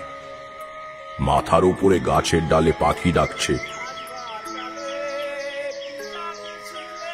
অনেক দূর থেকে বোধহয় কোনো ঘর ফিরতি রাখালের চড়া গলার গান ভেসে আসছে। সামনের পথ আলো আঁধারিতে ভরে গিয়েছে। সব মিলিয়ে বেশ সুন্দর এক গ্রাম্য সন্ধ্যার ছবি। এখন মনে পড়লে বুকটা হু হু করে ওঠে। সেসব দিন আর ফিরবে না, বুঝলে? শুধু শহর বাজারে বলে নয়, এই আতিথেয়তা, সারল্য আর শান্তির ছবি গ্রামের দিকেও আর বিশেষ নেই। মহাকাল সব গিলে খেয়েছে। বৃত্তের মোহে আমরা চিত্তকে বড়ই উপেক্ষা করেছি। তা বসে হুঁকো টানছি, হঠাৎ দোকানি বলল, কথা একটা কথা বলবো। বলো। আপনি কি সন্ন্যাসী? কি করে বুঝলে? আমার তো গেরুয়া নেই। গেরুয়ার দরকার হয় না ঠাকুর মশাই, সাধক মানুষ দেখলেই চেনা যায়। না, আমি সন্ন্যাসী নই, তবে পথে পথে ঘুরে বেড়াই বটে। সত্যিকারের সাধুর খোঁজ করি। একজন লোক ডাল আর নুন কিনতে এসেছিল। তাকে জিনিস দিয়ে দোকানি বলল, একটা কথা সাহস করে বলি বাবু। কি? আজ আপনাকে যেতে দেব না, আমার বাড়িতে রাতটা থাকুন। প্রস্তাব মন্দ নয়। সন্ধেবেলা সে গ্রামে পৌঁছেছি, কোথাও না কোথাও তো থাকতেই হবে। কাজেই বললাম, আচ্ছা বেশ, থাকবো ক্ষণ। তখনকার লোকজন সব এই রকমই ছিল। মানুষকে খাওয়াতে পড়াতে ভালোবাসত সবাই, বিশেষ করে গ্রামের দিকে। কাঁচা টাকা পয়সা কারো হাতে বিশেষ থাকতো না বটে, কিন্তু ডাল ভাতটা সবার বাড়িতে ছিল। গাড়ি ঘোড়া যাতায়াত ব্যবস্থার এত উন্নতি তখন হয়নি। গ্রামের উৎপন্ন জিনিস গ্রামেই থাকতো, আর দামও সস্তা ছিল। জিজ্ঞেস করলাম, তা এই গ্রামের নামটা কি? হে, আগে খোলছে পোতা। আর তোমার নাম? আমার নাম সিদ্ধেশ্বর, সিদ্ধেশ্বর কুণ্ডু। আমরা কলু। আপনি দয়া করে যখন থাকতে রাজি হয়েছেন, আপনাকে কিন্তু নিজের রান্নাটা করে নিতে হবে। আমাদের হাতে রান্না তো আপনার চলবে না, যোগাযোগ তো সব আমি করে দেবো। আপত্তি করা নিষ্ফল বুঝে চুপ করে রইলাম। জল চাইবার সময় তা বুঝতে পেরেছি। মাচা ঘটি ছিল বলে জল দিতে কোনো মতে রাজি হয়েছে, কিন্তু ব্রাহ্মণকে রান্না করে দিয়ে পাপ করবে না। তখনকার দিনে দেশ গাঁয়ে এসব মানামানির ব্যাপার খুব ছিল, এখনো কিছু কিছু আছে। আমি কোনোদিনই মানতাম না, এখনো মানি না। বললাম, যা ভালো বোঝো করো, তবে আমার আপত্তি ছিল না, মনে রেখো। সিদ্ধেশ্বর বলল, আমার দোকান বন্ধ করতে আরো ঘন্টাখানেক দেরি আছে কর্তা। আপনি ততক্ষণে বসে একটু মুড়ি বাতাসা খেতে খেতে গল্প করুন। তার আতিথেও তার স্রোতে আমার আপত্তি আবার ভেসে গেল। ছোট একটা বেতের ধামিতে করে সে আমাকে আউশ ধানের মোটা লাল মুড়ি আর অনেকগুলো বাতাসা খেতে দিল। বসে বসে মুড়ি খাচ্ছি আর তার সঙ্গে গল্প করছি। মাঝে মাঝে দু একজন খদ্দের সামান্য সওদা করতে আসছে, তাদের কথাও শুনছি। সব মিলিয়ে ভারী সুন্দর বাংলাদেশের গ্রামের ছবি। শহরে বাস করতে আর ভালো লাগে না হে, নেহাত উপায় নেই তাই থাকা। এই যে মুড়ির কথা বললাম, কতদিন অমন লাল লাল গোল গোল মুড়ি খাই না। সে স্বাদই ছিল আলাদা। নিজেদের দেশের অনেক ভালো জিনিস আমরা হারিয়ে ফেললাম, বুঝলে। ঠিক এই সময় একটা ঘটনা ঘটল যাতে দোকানি সিদ্ধেশ্বরকে আমার ভারী ভালো লেগে গেল। মুড়ি তখন প্রায় শেষ হয়ে এসেছে। এমন সময় একটা বাচ্চা বছর 10 মেয়ে এসে দাঁড়ালো। তার পরনে কম দামি মোটা একটা ডুরে শাড়ি, হাতে একখানা কাঁসার বাটি। তাকে দেখে সিদ্ধেশ্বর বলল, কিরে কমলি, কি চাই? মেয়েটি দ্বিধা জড়িত স্বরে বলল, মা পাঠালো তেল, নুন আর মটর ডাল নেওয়ার জন্য। পয়সা এনেছিস? কমলি চুপ করে দাঁড়িয়ে রইল। সিদ্ধেশ্বর আবার জিজ্ঞেস করলো, কিরে পয়সা এনেছিস? না সিধু কাকু, জানেন তো বাবা এখনো ফেরেনি, তাই মা বলল। তোর বাবা এখন কোথায়, কবে ফিরবে? বাবা কলকাতায়, মা ঠিকানা জানে না, তাই চিঠি দিতে পারছে না। কমলি মাথা নিচু করে রইল। তারপর একবার আর চোখে আমার দিকে তাকিয়ে আস্তে আস্তে ফেরবার পথ ধরল। পেছন থেকে সিদ্ধেশ্বর ডাকলো, এই শোন, কোথায় যাচ্ছিস? এদিকে আয়। জিনিস নিবি না? মা পয়সা দেয়নি যে। ঠিক আছে, নিয়ে যা। এতদিন পয়সাই যখন জমেছে তখন এটুকুতে আর কি হবে? বাড়িতে চাল আছে? আজকে রাত্রির মতো আছে। কালকের নেই? না। তাহলে চাল নিচ্ছিস না যে? দাঁড়া, 5 চালও দিয়ে দিচ্ছি, নিয়ে যেতে পারবি? খুকি ঘাড় হেলিয়ে জানালো সে পারবে। সিদ্ধেশ্বর জিনিস মাপছে আর আমি তার দিকে ভরা মন নিয়ে তাকিয়ে রয়েছি। বাহ, বেশ ভালো তো মানুষটা। এমন খুব বেশি একটা দেখা যায় না। কমলি জিনিস নিয়ে চলে যেতে সিদ্ধেশ্বর আমার দিকে তাকিয়ে বলল, মেয়েটাকে দেখলেন কর্তা? বড় কষ্ট ওদের। বাপটা ঘুরে ঘুরে নানা রকম কাজ করে বেড়ায়, 9 মাসে 6 মাসে একবার বাড়ি আসে। বউটা কষ্ট দুঃখ করে সংসার চালায়। মেয়েটা খুব ভালো, মাকে সব কাজে সাহায্য করে। এইটুকু বয়স, অথচ বায়না নেই, কিচ্ছু নেই। তুমিও ভালো লোক সিদ্ধেশ্বর। মানুষকে ভালোবাসার চেয়ে বড় ধর্ম আর নেই। গ্রামের দিকে সন্ধ্যের পরেই একটু একটু করে লোক চলাচল কমে আসতে থাকে। শহরের মতো লোকজনের ভিড় বা বিজলি আলো নেই তো, কাজেই অন্ধকার নামবার কিছু পরে দোকানপাট সব বন্ধ হয়ে যায়। সিদ্ধেশ্বরও দোকান বন্ধ করবার উদ্যোগ করতে লাগলো। প্রথমে সে পেতলের ছোট ধুনুচিতে টিকে নিয়ে সমস্ত দোকান ঘরে ধুনো দিল। পবিত্র গন্ধে ভরে গেল চারদিক। একটা বোতল থেকে গঙ্গা জল নিয়ে ছিটিয়ে দিল। তারপর হাতে সামান্য গঙ্গা জল নিয়ে কাঠের ক্যাশ বাক্সর ওপর বুলিয়ে নিল। ব্যাস, তার আজকের মতো বাণিজ্য শেষ। বিক্রির টাকা সঙ্গে নিয়ে দোকানে তালা লাগিয়ে সে বলল, চলুন ঠাকুরমশাই, এবার যাওয়া যাক। গ্রামে ঢুকেই পথের বাঁদিকে একটু গাছপালা ঘেরা জায়গায় সিদ্ধেশ্বরের বাড়ি। খড়ের ছাউনি, মাটির দেয়াল, কিন্তু খুব পরিচ্ছন্ন। বড় বড় 4-5খানা ঘর, মাঝখানে উঠোন, তুলসী মঞ্চ। উঠোনের একদিকে ছোট একটা ধানের গোলা। গোলার পাশে গোয়ালে 2টো গরুও রয়েছে দেখলাম। পল্লীগ্রামের মোটামুটি সম্পন্ন গৃহস্থালির রূপ। বাড়িতে ঢুকেই উঠোনের প্রান্তে একখানা মাঝারি খড়ে ছাওয়া চালা, সামনে দাওয়া। বুঝলাম সেটি চণ্ডী মণ্ডপ হিসেবে ব্যবহৃত হয়। সিদ্ধেশ্বর সেখানেই আমার থাকার ব্যবস্থা করে দিল। তার বাড়ির সকলে ভারী অতিথি বৎসল।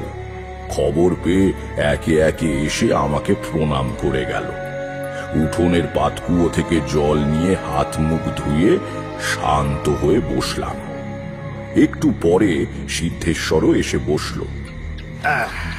বলল, আরো কিছুক্ষণ বাদে রান্না শুরু করলেই হবে ক্ষণ, ততক্ষণ একটু তামাক খেয়ে নিন। ছেলেকে বলেছি নতুন হুকোয় জল ফিরিয়ে তামাক সেজে আনতে। রান্নার জন্য প্রচুর জিনিস দিল সিদ্ধেশ্বর। সরু আমন ধানের চাল, আলু, মটর ডাল, গাওয়া ঘি, বাড়ির গরুর দুধ 1 ঘটি।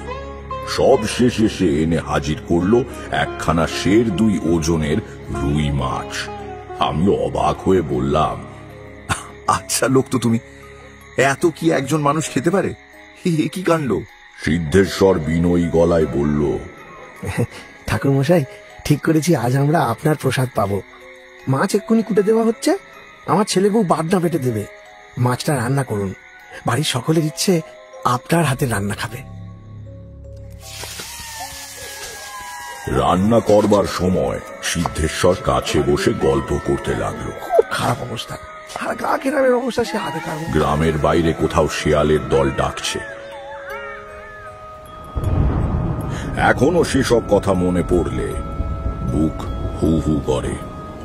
কতদিন গ্রামের সেই রূপ দেখি না। মানুষের আসল জীবন পল্লী গ্রামেই রয়েছে, বুঝলে। শহরে কেবল জীবিকার জন্য থাকা ভালো লাগে না, তবু মেনে নিতে হয়। তামাক খাওয়া শেষ করে ভাত চাপিয়ে দিলাম। পরিষ্কার কাপড়ে বেঁধে মটর ডাল ভাতের মধ্যে ছেড়ে দিয়েছি। বাড়ির মধ্যে থেকে মেয়েরা মাছ কুটে একটা কাঁশিতে করে পাঠিয়ে দিল, সঙ্গে বাটনা। আপনাকে কি আর বলি ঠাকুর মশাই, আপনি তো সবই জানেন, গ্রামের মানুষ। গত বছর ঝড় জল হয়নি। সিদ্ধেশ্বর নানান গল্প করছে। ওই চাষবাসের অবস্থা, গত বছর ভালো বৃষ্টি হয়নি, দ্রব্যমূল্য বৃদ্ধি ইত্যাদি ইত্যাদি। কিন্তু আমি লক্ষ্য করলাম এসব কথায় তার যেন ঠিক মন নেই। কোনো একটা কিছু সে যেন বলতে চায়, কিন্তু সিদ্ধান্ত নিয়ে উঠতে পারছে না। আমি শেষ পর্যন্ত নিজেই বললাম, কি ব্যাপার বলো তো সিদ্ধেশ্বর? তোমাকে দেখে মনে হচ্ছে তুমি আমাকে কিছু বলতে চাও। যদি তাই হয় তাহলে নিঃসংকোচে বলো। মনের ভেতর কোনো কথা লুকিয়ে থাকলে সেটা না বলে ফেলা পর্যন্ত মানুষের ভারী অস্বস্তি হয়। আমার কথা শুনে সিদ্ধেশ্বর যেন স্বস্তির নিঃশ্বাস ফেলে বাঁচল। সে বলল, ঠিক বলেছেন ঠাকুর মশাই, একটা জিনিস আজ কদিন হলো মনের মধ্যে খালি ঘুরপাক খাচ্ছে, কাউকে বলতেও পারছি না। কেন কাউকে বলতে পারছো না কেন? সে একটা অদ্ভুত ব্যাপার ঠাকুর মশাই। লোকে শুনলে হয়তো পাগল হয়েছে মনে করে খেয়া পাবে। কিছু মনে করবেন না, আজ আপনাকে এখানে নিয়ে আসার পেছনে আমার একটু স্বার্থও আছে। আপনি সাধক সন্ন্যাসী মানুষ, ভাবলাম আপনি হয়তো আমার সংসারে একটা সুরাহা করতে পারবেন। কথা বলতে বলতে হঠাৎ থেমে গিয়ে সিদ্ধেশ্বর আমার পেছন দিকে তাকিয়ে রইল। তার চোখে ভীতি ও বিস্ময় মেশানো কেমন এক দৃষ্টি। আমি একটু অবাক হয়ে একবার পেছন ফিরে তাকালাম। না, কিছু নেই তো। তাহলে কি দেখছে সিদ্ধেশ্বর? কি হলো? কি দেখছো ওদিকে? আমার দিকে তাকিয়ে সিদ্ধেশ্বর বলল, আপনি কিছু দেখতে পেলেন না? না, কি দেখতে পাবো? কি ব্যাপার বলো তো? পরে বলছি সব। আগে আপনি রান্না বান্না সেরে খেয়ে নিন।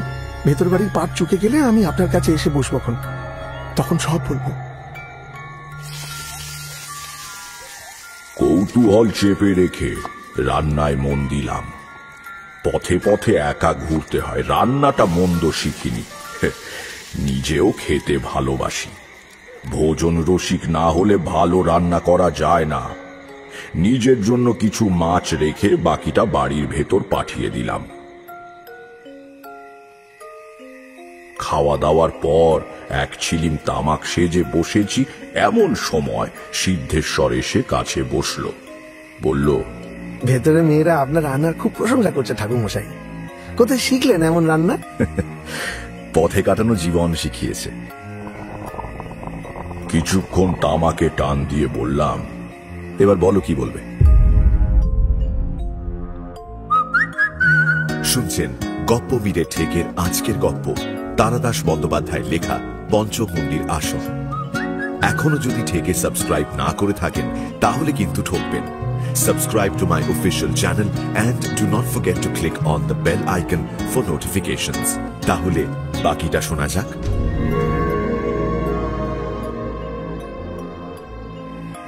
পাড়াগাঁয়ের রাত্রির নিঝুম হয়ে এসেছে। মৃদু হাওয়ায় কাঁপছে কেরোসিনের ডিবের শিখা। এক ধরনের রহস্যময় পরিবেশ তৈরি হয়েছে চারিদিকে। তারই মধ্যে সিদ্ধেশ্বর বলল, সমস্ত কিছু শুরু আজ থেকে মাসখানেক আগে। গ্রামের হরিসভায় সারা রাত সংকীর্তন ছিল, বাড়ির সবাই শুনতে গিয়েছে। তাদের ফিরতে বেশি রাত হবে। আমি দোকান বন্ধ করে বাড়ি এসে খাওয়া দাওয়া সেরে এই চালাটার নিচে এসে বসেছি। তখন রাত 9টা হবে। হঠাৎ মনে হলো ওই বেড়ার ধারে গাবতলাটায় কি যেন নড়ছে। ওখানে একটু ঝোপঝাড় মতো রয়েছে, দেখছেন তো। অন্ধকারে প্রথমে বুঝতে পারিনি, ভেবেছিলাম গোয়াল থেকে নতুন বাছুরটা বোধহয় ছাড়াবে বেরিয়ে গিয়েছে। পরে দেখি তা নয়, একটা শেয়াল। শেয়াল বেড়ার বাইরে? আগে না, ভেতরে। সেটাও আশ্চর্য ব্যাপার। শেয়াল মানুষজনের সাড়া পেলেই পালায়, লোকজন রয়েছে দেখলে ধারে কাছে ঘেঁষে না। কিন্তু এই জানোয়ারটা ঘেঁটু আর কালকা সন্ধ্যের ঝোপ ঠেলে বেরিয়ে এসে আমার দিকে তাকিয়ে ঠায় দাঁড়িয়ে রইল। আমি মুখে খুশ খুশ শব্দ করে কয়েকবার তাড়া দিলাম। জন্তুটা তাতে একটুও চমকালো না। আমিও তাকিয়ে আছি, সেও তাকিয়ে আছে। কিছুক্ষণ বাদে সে আপনি পেছন ফিরে আবার ঝোপের ভেতর মিলিয়ে গেল। সিদ্ধেশ্বর থামতে আমি বললাম, শেয়াল সাধারণত মানুষ দেখলেই পালায় বা বাড়ির উঠোনের মধ্যে ঢোকে না, কিন্তু একটা সাহসী শেয়াল তো চলেও আসতে পারে। তাতে অবাক হওয়ার কি আছে? শুধু এই নয়, আরো ব্যাপার আছে ঠাকুর মশাই, শুনুন বলছি। কেবল ওই একদিন না, শেয়ালটা পরপর 4-5 দিন এলো। তাতেও আমি ভয় পেতাম না, কিন্তু শেষ দিন একটা অদ্ভুত ঘটনা ঘটলো। আগে থেকে সেদিন কয়েকটা ঢিল জোগাড় করে হাতের কাছে রেখেছিলাম। প্রাণীটা আসতেই একটা ঢিল নিয়ে তার দিকে ছুঁড়ে মারলাম। প্রথমটা লাগলো না, দ্বিতীয়টা বললে বিশ্বাস করবেন না, শেয়ালটা শরীরের ভেতর দিয়ে সোজা গলে গেল, কোনো কিছুতেই ঠেকলো না। সিদ্ধেশ্বর চুপ করল। দেখলাম তার চোখে মুখে ভীতির ভাব ফুটে উঠেছে। আমিও তখন একটা অপ্রাকৃত রহস্যের ঘ্রাণ পেয়েছি। বললাম, তুমি ভুল করনি তো? হয়তো তোমার ছোঁড়া ঢিল গায়ে না লেগে পাশ দিয়ে বেরিয়ে গিয়েছে। না ঠাকুর মশাই, আমার ভুল হয়নি। আমার সব কথা শুনে নিন, তাহলে বুঝতে পারবেন। আমিও প্রথমে তাই ভেবেছিলাম, কিন্তু পরপর 2-3টে ঢিল ওই রকম ভাবে শেয়ালের শরীর ফুঁড়ে বেরিয়ে যাওয়াতে আমি একটু ভয় পেয়ে গেলাম। যাই হোক, পরদিন সকাল থেকে কাজের চাপে ব্যাপারটা আর মনে রইল না। তাছাড়া দিনের আলোয় ভয় থাকে না। পরের দিন রাত্রিরে খাবার পরে বেশ তৈরি হয়ে বসেছিলাম যদি শেয়ালটা আবার আসে। কিন্তু না, অনেকক্ষণ বসে রইলাম, একটা সাপ ছাড়া কিছুই দেখলাম না। সাপ দেখলে? কি সাপ? আমার গলার স্বরে একটু অবাক হয়ে তাকালো সিদ্ধেশ্বর। বলল, কি সাপ ঠিক বলতে পারবো না ঠাকুর মশাই। জায়গাটায় তো আলো নেই, তবে বেশ মোটা। আচ্ছা, বলো তারপর কি হলো? তারপরে 3 রাত আবার কিছু দেখলাম না, কিন্তু খাওয়ার পর এইখানে বসে তাকিয়ে থাকা আমার যেন কেমন অভ্যেস হয়ে গেল। বাড়িতে অবশ্য কিছুই বলিনি। তারপর একদিন রাত্রিরে গাব গাছের নিচে ঝোপ জঙ্গল খুব জোরে জোরে নড়ে উঠল, যেন বড় ধরনের কোনো প্রাণী তার ভেতর দিয়ে আসছে। ভয়ে পেয়ে উঠে বাড়ির ভেতরে চলে যাব কিনা ভাবছি, এমন সময় ভাট বনের ভেতর থেকে একটা ষাঁড় বেরিয়ে এলো। ভাবুন ঠাকুর মশাই, বাড়ি বেড়া দিয়ে ঘেরা, বেড়ার আগুন আমি নিজের হাতে বন্ধ করেছি, তাহলে ষাঁড়টা ঢুকলো কোথা দিয়ে? আগের মতন শেয়াল বা সাপ নয় যে বেড়ার ফাঁক দিয়ে গলে আসবে। আমার খুব রাগ হয়ে গেল জানেন। ওই দেওয়ালের গায়ে হেলান দিয়ে রাখা লাঠিটা নিয়ে তাড়া করে যাবো বলে উঠে দাঁড়াতেই ষাঁড়টা পিছু হেঁটে ছোপের মধ্যে মিলিয়ে গেল। সঙ্গে সঙ্গে সেখানে গিয়ে দেখি কোথাও কিছু নেই, বেড়াও ভাঙা নয়, কিচ্ছু নয়।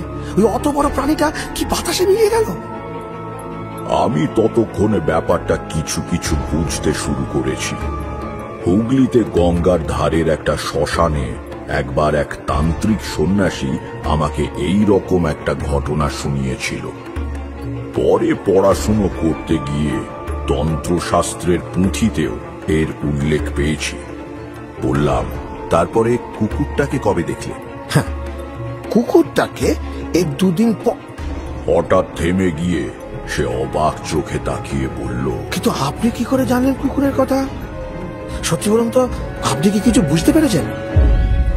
পরে বলছি, আগে তোমার কথা শেষ করো। আর বেশি কিছু নেই। একই রকম ভাবে একদিন একটা কুকুর দেখলাম। মনটা বড় খুব গাইছে ঠাকুর মশাই, বিশেষ করে আজ। জানতাম সিদ্ধেশ্বর কি বলবে, তবু জিজ্ঞেস করলাম, আজ আবার কি হলো?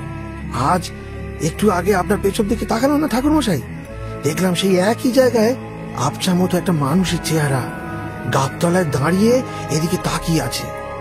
আপনিও তো তাকালেন, কিন্তু কিছু দেখতে পেলেন না। তামাকের কলকেটা শেষ হয়ে গিয়েছিল। হুঁকো বৈঠকের ওপর নামিয়ে রেখে বললাম, এই বাড়িতে তুমি কতদিন আছো? এটা কি তোমার পৈতৃক বাড়ি? আগে না, আমার আদি বাড়ি এখান থেকে 15-16 মাইল দূরের গ্রাম আকাইপুরে। আমার অবস্থা বিশেষ ভালো ছিল না ঠাকুর মশাই। শ্বশুর মশাই মারা যাওয়ার পর জমি জমার সম্পত্তি ভাগ হবার সময় আমার বউ এই জমিটা পায়। আমিও এখানে বাড়ি তৈরি করে আকাইপুরের বাস তুলে চলে আসি। তার আগে এই জমিতে কি ছিল? কিচ্ছু ছিল না, ঝোপ জঙ্গলে ভরা খালি জমি পড়েছিল। একটু চুপ করে থেকে বললাম, তোমার ভয় নেই সিদ্ধেশ্বর? এখানে একটা অদ্ভুত ব্যাপার ঘটছে বটে, কিন্তু তাতে তোমার কোনো ক্ষতি হবে না। আমি সব ঝামেলা মিটিয়ে দিয়ে যাব, কিন্তু তার জন্য তোমার এখানে আমাকে 2-1 দিন থাকতে হবে। তোমার আপত্তি নেই তো? সিদ্ধেশ্বর হাত জোর করে বলল, আপনি কি বলছেন ঠাকুর মশাই, এ তো আমার সৌভাগ্য। আপনি যতদিন ইচ্ছে থাকুন, কিন্তু ব্যাপারটা কি বলুন তো? সব বলবো, আর একটু সময় দাও। আচ্ছা, তোমাদের গ্রামে খুব বুড়ো লোক কে আছে বলো তো? আমি একটু আলাপ করতে চাই। সিদ্ধেশ্বর একটু চিন্তা করে বলল, 2 জন তো আছেন খুব বুড়ো। একজন হলেন হরিজাটা, ওই হরিপদ ভট্টাচ, বামুন পাড়ায় থাকেন। বয়স প্রায় 90 হয়েছে, খুব একটা চলাফেরা করতে পারেন না। আর রয়েছে কানাই জেলে, সে আমাদের গ্রামের নদীতে খেয়া পারাপার করতো, মাছ ধরতো। এখন আর পারে না, তার ছেলে আজকাল খেয়া দেয়। কানাই জেলে নিজের বয়স বলে 102। সেটা বোধহয় ঠিক নয়, তবে তারও বয়স 90-এর ওপরেই হবে। কাল আপনাকে নিয়ে যাবো খন। তোমাকে যেতে হবে না, আমি নিজেই খুঁজে নেব খন। তোমার তো দোকান আছে। সে একদিন দেরি করে খুললেও চলবে। আপনি কি সকালে চা খান? অবাক হয়ে বললাম, তা খাই, কিন্তু গ্রামে কি তার ব্যবস্থা আছে? আছে ঠাকুর মশাই, আমার অন্য কোনো বিলাসিতা নেই, কিন্তু সকালে 1 বাটি চা না হলে চলে না। আমি সব জোগাড় করে রাখি। আমাদের দিকে তাকিয়ে তারানাথ বলল, তোমরা ভাবছো বাড়িতে চায়ের ব্যবস্থা থাকা আবার এমন কি একটা ব্যাপার, কিন্তু আমি যে সময়ের কথা বলছি তখন গ্রামে তো দূরের কথা, শহরেও চা খাওয়ার চল তেমন শুরু হয়নি। সেদিক দিয়ে সিদ্ধেশ্বরকে খুব আধুনিক মানুষ বলতে হবে।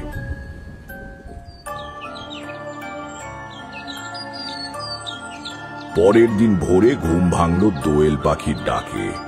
তখনও ভালো করে আলো ফোটেনি। চণ্ডী মণ্ডপের পাশে একটা ঝাঁকড়া ডুমুর গাছের ডালে বসে গান গাইছে পাখিটা। এখনো যেন কানে সেই মিষ্টি ডাক ভেসে আসছে। উঠোনের পাতকুয়োর জলে মুখ হাত ধুয়ে নিলাম। একটু পরেই সিদ্ধেশ্বর চা নিয়ে এলো। সে বেচারি ভেবেছে আমি সাধক সন্ন্যাসী মানুষ, আমাকে কি তাদের ব্যবহার করা পাত্রে চা দেওয়া উচিত হবে? গতকালও রাত্রিরে সে নতুন কলা পাতা কেটে এনে আর মাটির গেলাসে আমার খাওয়ার ব্যবস্থা করেছিল। আজ সকালে দেখি সে পাথরের বাটিতে করে চা নিয়ে এসেছে। এই নিন চা। তুমি খাবে না? আপনি আগে খেয়ে নিন, আমি পরে ভেতরে গিয়ে খাচ্ছি। চা খাওয়া হলে আমরা দুজন বেরুলাম বামুন পাড়ার দিকে। জায়গাটা বেশি দূরে নয়। পাড়ায় ঢুকেই বাঁদিকে হরিপদ ভট্টাচার্যের বাড়ি। একজন অতি বৃদ্ধ মানুষ বাইরে রোয়াকে পাতা তক্তাপোষের ওপর বসেছিলেন। আমাদের দেখে চোখ কুঁচকে যেভাবে তাকালেন তাতে বুঝলাম আজকাল আর ভালো দেখতে পান না। বললেন, কে কে এলে? আগে আমি সিদ্ধেশ্বর, একটু দরকার এলাম আপনার কাছে। তুমি সিধু, সঙ্গে এটি কে? আগে আমার নাম তারানাথ চক্রবর্তী। পথ হাঁটতে হাঁটতে গতকাল সিদ্ধেশ্বরের বাড়ি অতিথি হয়েছি। আপনার সঙ্গে একটু কথা বলতে চাই। হরিপদ ভট্টাচার্য বললেন, তারানাথ চক্রবর্তী? তা কি করা হয়? কোথাকার লোক আপনি? আগে আমার বাড়ি অন্য জেলায়। করার মধ্যে একটু সাধন ভজনের চেষ্টা করি আর সদ্গুরু সন্ধানে ঘুরে বেড়াই। আমি খুবই সামান্য লোক। বটে? তা সামান্য লোক কেন? যারা ঠাকুর দেবতার নাম করে তারা তো মহৎ মানুষ। আজকাল তো মানুষ কেবল বিষয় আশয় নিয়েই মত্ত। যাই হোক, আমার কাছে কি প্রয়োজন বাবা? আপনি তো অনেক দিনের মানুষ, এই গ্রামের সব খবরই রাখেন। সিদ্ধেশ্বর এখানে এসে বাস করার আগে ওই জমিটায় কি ছিল বলতে পারেন? হরিজাঠা বুড়ু কুঁচকিয়ে খানিকক্ষণ ভাবলেন, তারপর বললেন, ও জমিটা তো বরাবরই বন জঙ্গলে ভর্তি হয়ে পড়েছিল দেখেছি। কিছু ছিল বলে তো মনে পড়ে না। কেউ কখনো বাস করতো না ওখানে? হরিজাঠা আবার কিছুক্ষণ ভাবলেন। তার ভাবভঙ্গি দেখে মনে হলো বয়সের কারণে তিনি আর পুরনো কথা ততটা পরিষ্কারভাবে মনে করতে পারেন না। হলো তাই। ভেবে চিন্তে তিনি বললেন, না, এর বেশি আর কিছু মনে পড়ছে না। তার কাছে বিদায় নিয়ে রাস্তায় এসে সিদ্ধেশ্বরকে বললাম, এবার কানাই জেলের কাছে চলো, যাচ্ছি। কিন্তু এসবের মানে কি ঠাকুরমশাই? আর একটু অপেক্ষা করো। আবছা আবছা একটা জিনিস আন্দাজ করেছি, আর একটু খোঁজ খবর করি, তারপর আজ রাত্রিরে তোমার সঙ্গে কথা বলবো। কানাই জেলের বাড়িটা আমাকে দেখিয়ে তুমি গিয়ে দোকান খোলো। ঠিক আছে, আমি দুপুরে তাড়াতাড়ি ফিরে আপনার রান্নার ব্যবস্থা করে দেবো। কানাই জেলের কাছে সঠিক সংবাদ পাওয়া গেল। সে বোধ করি হরিপদ জ্যাঠার চাইতেও বুড়ো, কিন্তু তার স্মৃতি দেখলাম বেশ পরিষ্কার আছে। আলাপ হওয়ার পর জিজ্ঞেস করলাম, তোমার বয়স কত হলো কানাইদা? 100 পুরে গিয়ে আরো 2 কি 3 হবে। হিসেব তো আর রাখিনি বাবা ঠাকুর। তবে নদীতে খেয়া পাড়াপাড়ের কাজ করেছি 7 বছর। এখন বুঝে দেখো। বলো কি কানাইদা? তবে না তো কি, নৌকাও চালাতাম, আবার মাছও ধরতাম। আমাদের গায়ের নদীতে কত রকম মাছ ওঠে, মৃগেল, কালবোস, সরপুটি। এই বড় বড় ছটকালো চিংড়ি পেলেই বামুন পাড়ায় গিয়ে বাড়ি বাড়ি দিয়ে আসতাম।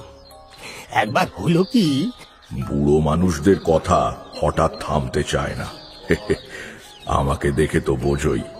তা খানিক বাদে একটু ফাঁক পেয়ে জিজ্ঞেস করলাম, আচ্ছা কানাইদা, হ্যাঁ, তোমার তো পুরনো কথা মনে আছে দেখছি। বলতে পারো সিদ্ধেশ্বর যেখানে বাড়ি করেছে সেখানে আগে কি ছিল? একটুও দ্বিধা না করে কানাই জেলে বলল, কিচ্ছু ছিল না। ওই ঝোপঝাড়, বাটবন আর একটা গাব গাছ ছিল কেবল। জমিটা তো ছিল সিদ্ধেশ্বরের শ্বশুর, কি যেন নাম, শ্যামাচরণের। শ্যামাচরণ মারা যাবার পর ওটা পায় সিদ্ধেশ্বরের বউ তরুলতা। তারাও অনেকদিন জমি ফেলে রেখেছিল। এই হালে 12-13 বছর বাড়ি করে এসে রয়েছে। কেউ কখনো বাস করেনি ওখানে? না, কে আর করবে। ওই একবার কেবল একজন সন্ন্যাসী। সন্ন্যাসী? কিরকম সন্ন্যাসী? সে বেশ ভালো সন্ন্যাসী কর্তা। লাল কাপড় পরা, গলায় এই মোট আর রুদ্রাক্ষের মালা, মাথায় জটের পাড়। সে কোথা থেকে এই গ্রামে এসে ওই জমিটার এক কোণে আসন করে কিছুদিন ছিল। কিছুদিন মানে কতদিন? একটু ভেবে কানাই জেলে বলল, তা প্রায় 6 কি 7 মাস ছিল।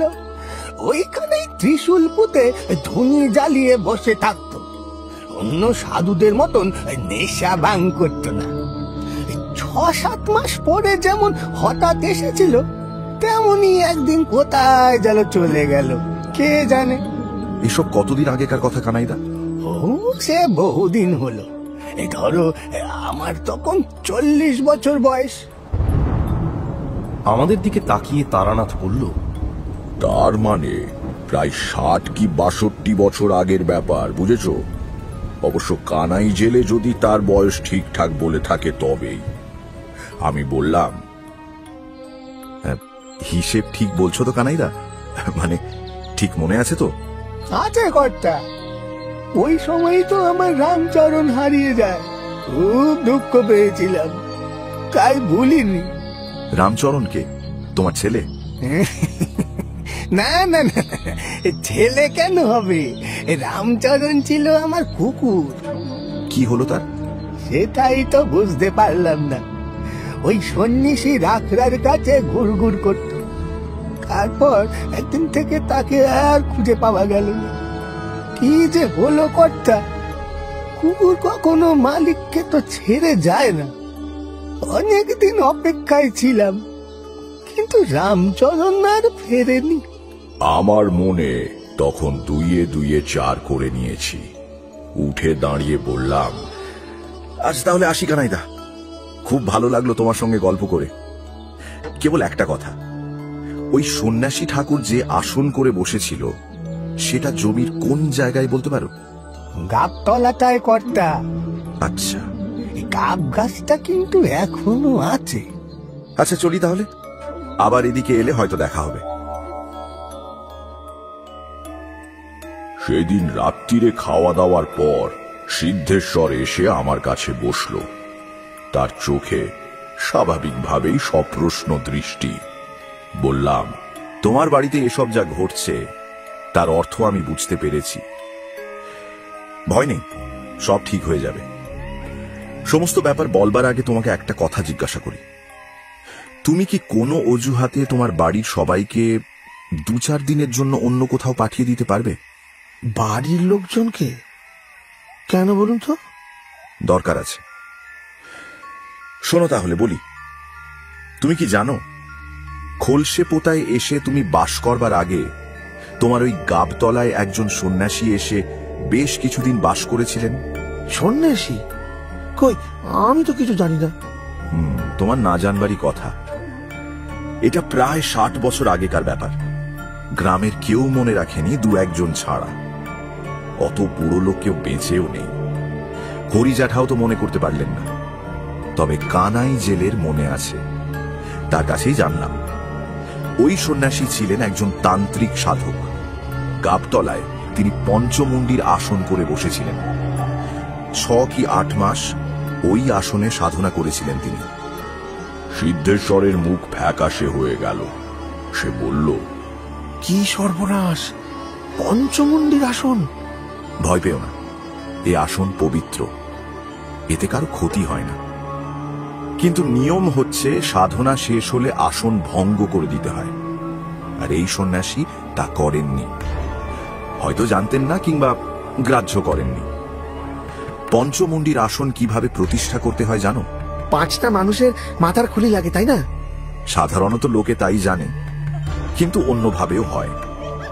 5টা মানুষের মাথার খুলি জোগাড় করা কঠিন, তাই শেয়াল, সাপ, কুকুর, ষাঁড় আর একটা মানুষের খুলি দিয়েও আসন করা যায়।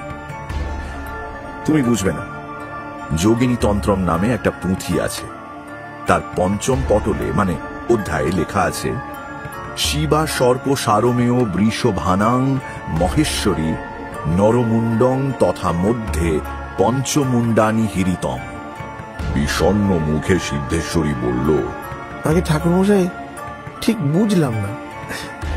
আমি যা বললাম সেটাই সংস্কৃতে লেখা আছে। ওই গাবতলায় 5টা খুলি পুঁতে আসন করা হয়েছিল। সেই খুলিগুলো এখনো ওইখানে মাটির তলায় রয়ে গিয়েছে। সাধু আসন ভঙ্গ করেনি বলে ওই 5টা প্রাণীরও মুক্তি হচ্ছে না। যে কোনো সাধকের পক্ষে এটা খুবই অন্যায়। নিজের সাধনা শেষ করে চলে গেল, কিন্তু জীবগুলোর মুক্তির ব্যবস্থা করে গেল না। সেই জন্য ওই প্রাণীরা তোমাকে দেখা দিয়ে তাদের করুণ অবস্থার কথা জানাচ্ছে। মাটি খুঁড়ে খুলিগুলো বের করে নদীর জলে বিসর্জন দিলে ওদের আত্মার মুক্তি হয়ে যাবে। বিস্ময়ে সিদ্ধেশ্বরের চোখ গোল হয়ে উঠেছে। সে বলল, তাই যদি হবে তাহলে এরা আরো আগে দেখা দিল না কেন? আমি তো অনেক দিন এ গ্রামে বাস করছি। খুব গুরুত্বপূর্ণ এবং বুদ্ধিমানের মতো প্রশ্ন করেছে সিদ্ধেশ্বর। বললাম, ব্যাপারটা নিয়ে আমিও ভেবেছি, বুঝলে। আমার বিশ্বাস এর পেছনে তোমার ভাগ্য দেবতার হাত রয়েছে। এর আগে যদি তুমি এদের দেখতে পেতে তাহলে কেবল ভয়ই পেতে, এসবের মানেও বুঝতে পারতে না, কোনো প্রতিকারও করতে পারতে না। তোমার বাড়িতে আমি এসে অতিথি হব এটা স্থির হয়েই ছিল। হয়তো ঈশ্বরই ঠিক করে রেখেছিলেন। তার ঠিক 1 মাস আগে থেকে তুমি প্রাণীগুলিকে দেখতে শুরু করেছ। আমিও এসে পড়লাম, সব শুনলাম। এবার তাদের মুক্তির উপায় হয়ে যাবে। তার জন্য এতদিন অপেক্ষা? এসব কে করায় ঠাকুরমশাই? জানি না সিদ্ধেশ্বর, তবে সেটা জানবার জন্যই তো পথে পথে ঘুরি। যাই হোক, তোমার পরিবারের সকলকে 3-4 দিনের জন্য কোথাও পাঠিয়ে দেবার ব্যবস্থা করো। মাটি খুঁড়ে ওই খুলিগুলোকে বের করে আমাদের নদীতে ফেলতে হবে।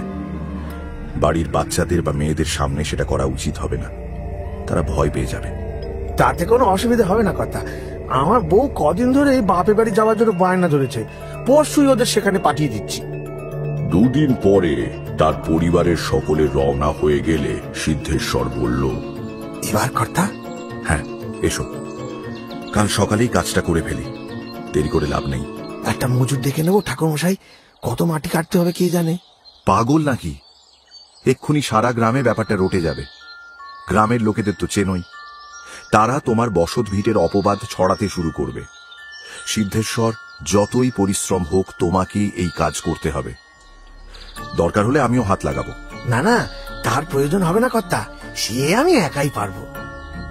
পরের দিন সকাল থেকে সিদ্ধেশ্বর কোদাল আর নিড়ানি নিয়ে কাজে লেগে গেল। সঙ্গে আমিও রইলাম। সত্যি কথা বলতে কি, মনে একটু আশঙ্কাও হচ্ছিল।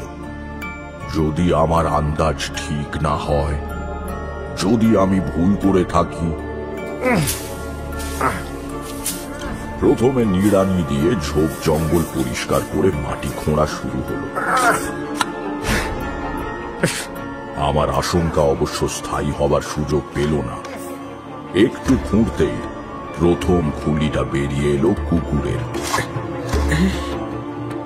অকারণে বেশি শ্রম করে লাভ নেই। আসনের একটা সম্ভাব্য আকৃতি অনুমান করে সিদ্ধেশ্বরকে কাটতে বললাম। এবার বেরুলো ষাঁড়, তারপর শেয়াল আর সাপের মুন্ড। সাপটা নিয়েই একটু ঝামেলা হলো, ছোট জিনিস তো, কোথায় কিভাবে ছিল কে জানে। যাই হোক, শেষ অবধি সেটা খুঁজে পাওয়া গেল। আর আসনের ঠিক মাঝখান থেকে উঠে এলো একটা নরকরটি। কাজ শেষ, সিদ্ধেশ্বরকে বললাম গর্তগুলো বুঝিয়ে দিতে। খুলিগুলোকে একটা চটের বস্তায় ভরে রাখা হলো। তাওয়ায় এসে বসে এক ছিলিম তামাক ধরালাম। কোদাল নিড়ানি রেখে সিদ্ধেশ্বর কাছে এসে বসে গামছা দিয়ে মুখ মুছে বলল, এবার এগুলো নিয়ে কি করা যায় কর্তা? মাঠের দিকে কোথাও নিয়ে গিয়ে পুঁতে দেবো? দূর পাগল, এক জায়গায় মাটির তলা থেকে তুলে অন্য জায়গায় পুঁতে দিলে তো সেই একই ব্যাপার হবে, কেবল জায়গা বদল হবে মাত্র। বদ্ধ আত্মার মুক্তি হবে না।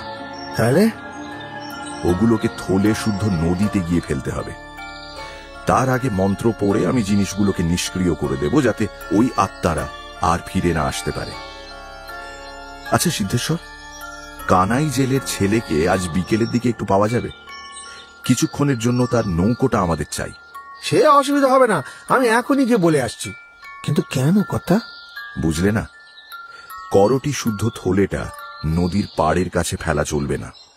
তোমাদের নদীতে খুব বেশি স্রোত খেলে না।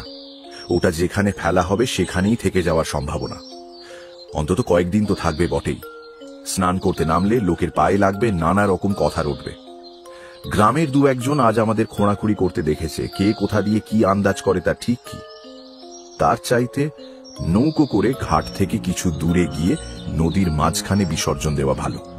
কানাই জেলের ছেলে যে দেখবে, তাকে আমি বলবো আজ তোমাদের বাড়ি আমি সস্তায়ন করেছি, সেই পুজোর জিনিসপত্র ফেলা হলো, থলে না ফেলে আলাদা কাপড়ে জড়িয়ে নেবক্ষণ। সিদ্ধেশ্বর নৌকো ঠিক করে এলো। তাকে বললাম আজ আমরা রান্না করব না, চিড়ে দই কলা আর সন্দেশ পাওয়া যাবে তো?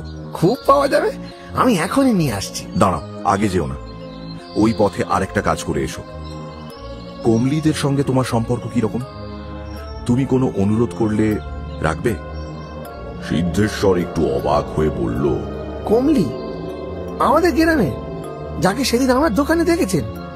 খুব ভালো সম্পর্ক। ওর বাবা বাড়ি না থাকলে আমি ওদের দেখাশোনা করি বলে কমলির মা আমাকে খুব মানে। কেন কথা? কমলির মাকে বলে এসো আজ বিকেলে অল্প কিছুক্ষণের জন্য যেন মেয়েকে পাঠিয়ে দেয়। বলো যে দুপুরে তোমার বাড়ি একটা পুজো হয়েছে, তার জিনিসপত্র কোনো বাচ্চা মেয়েকে দিয়ে নদীতে ফেলতে হবে, তাই ওকে একটু চাই। আমাদের দিকে তাকিয়ে তারানাথ বলল, এটা কেন করলাম জানো? বদ্ধ জীবাত্মাকে মুক্তি দেওয়া মহাপুণ্য কর্ম, যে করে তার সব দিক দিয়ে খুব উন্নতি হয়। তাই ভাবলাম কমলিদের খারাপ অবস্থা যাচ্ছে, দেখি না যদি ওদের কিছু মঙ্গল হয়। কমলির মা সরলা গ্রাম্য বধূ, সে কোনো প্রশ্ন না তুলে মেয়েকে পাঠিয়ে দিল। নৌকো ছিল গ্রামের ঘাটে বাঁধা, সবাই মিলে নৌকোয় উঠলাম। চারদিকে বিকেলের শান্ত পরিবেশ, নদীর জলে সামান্য স্রোতের টান।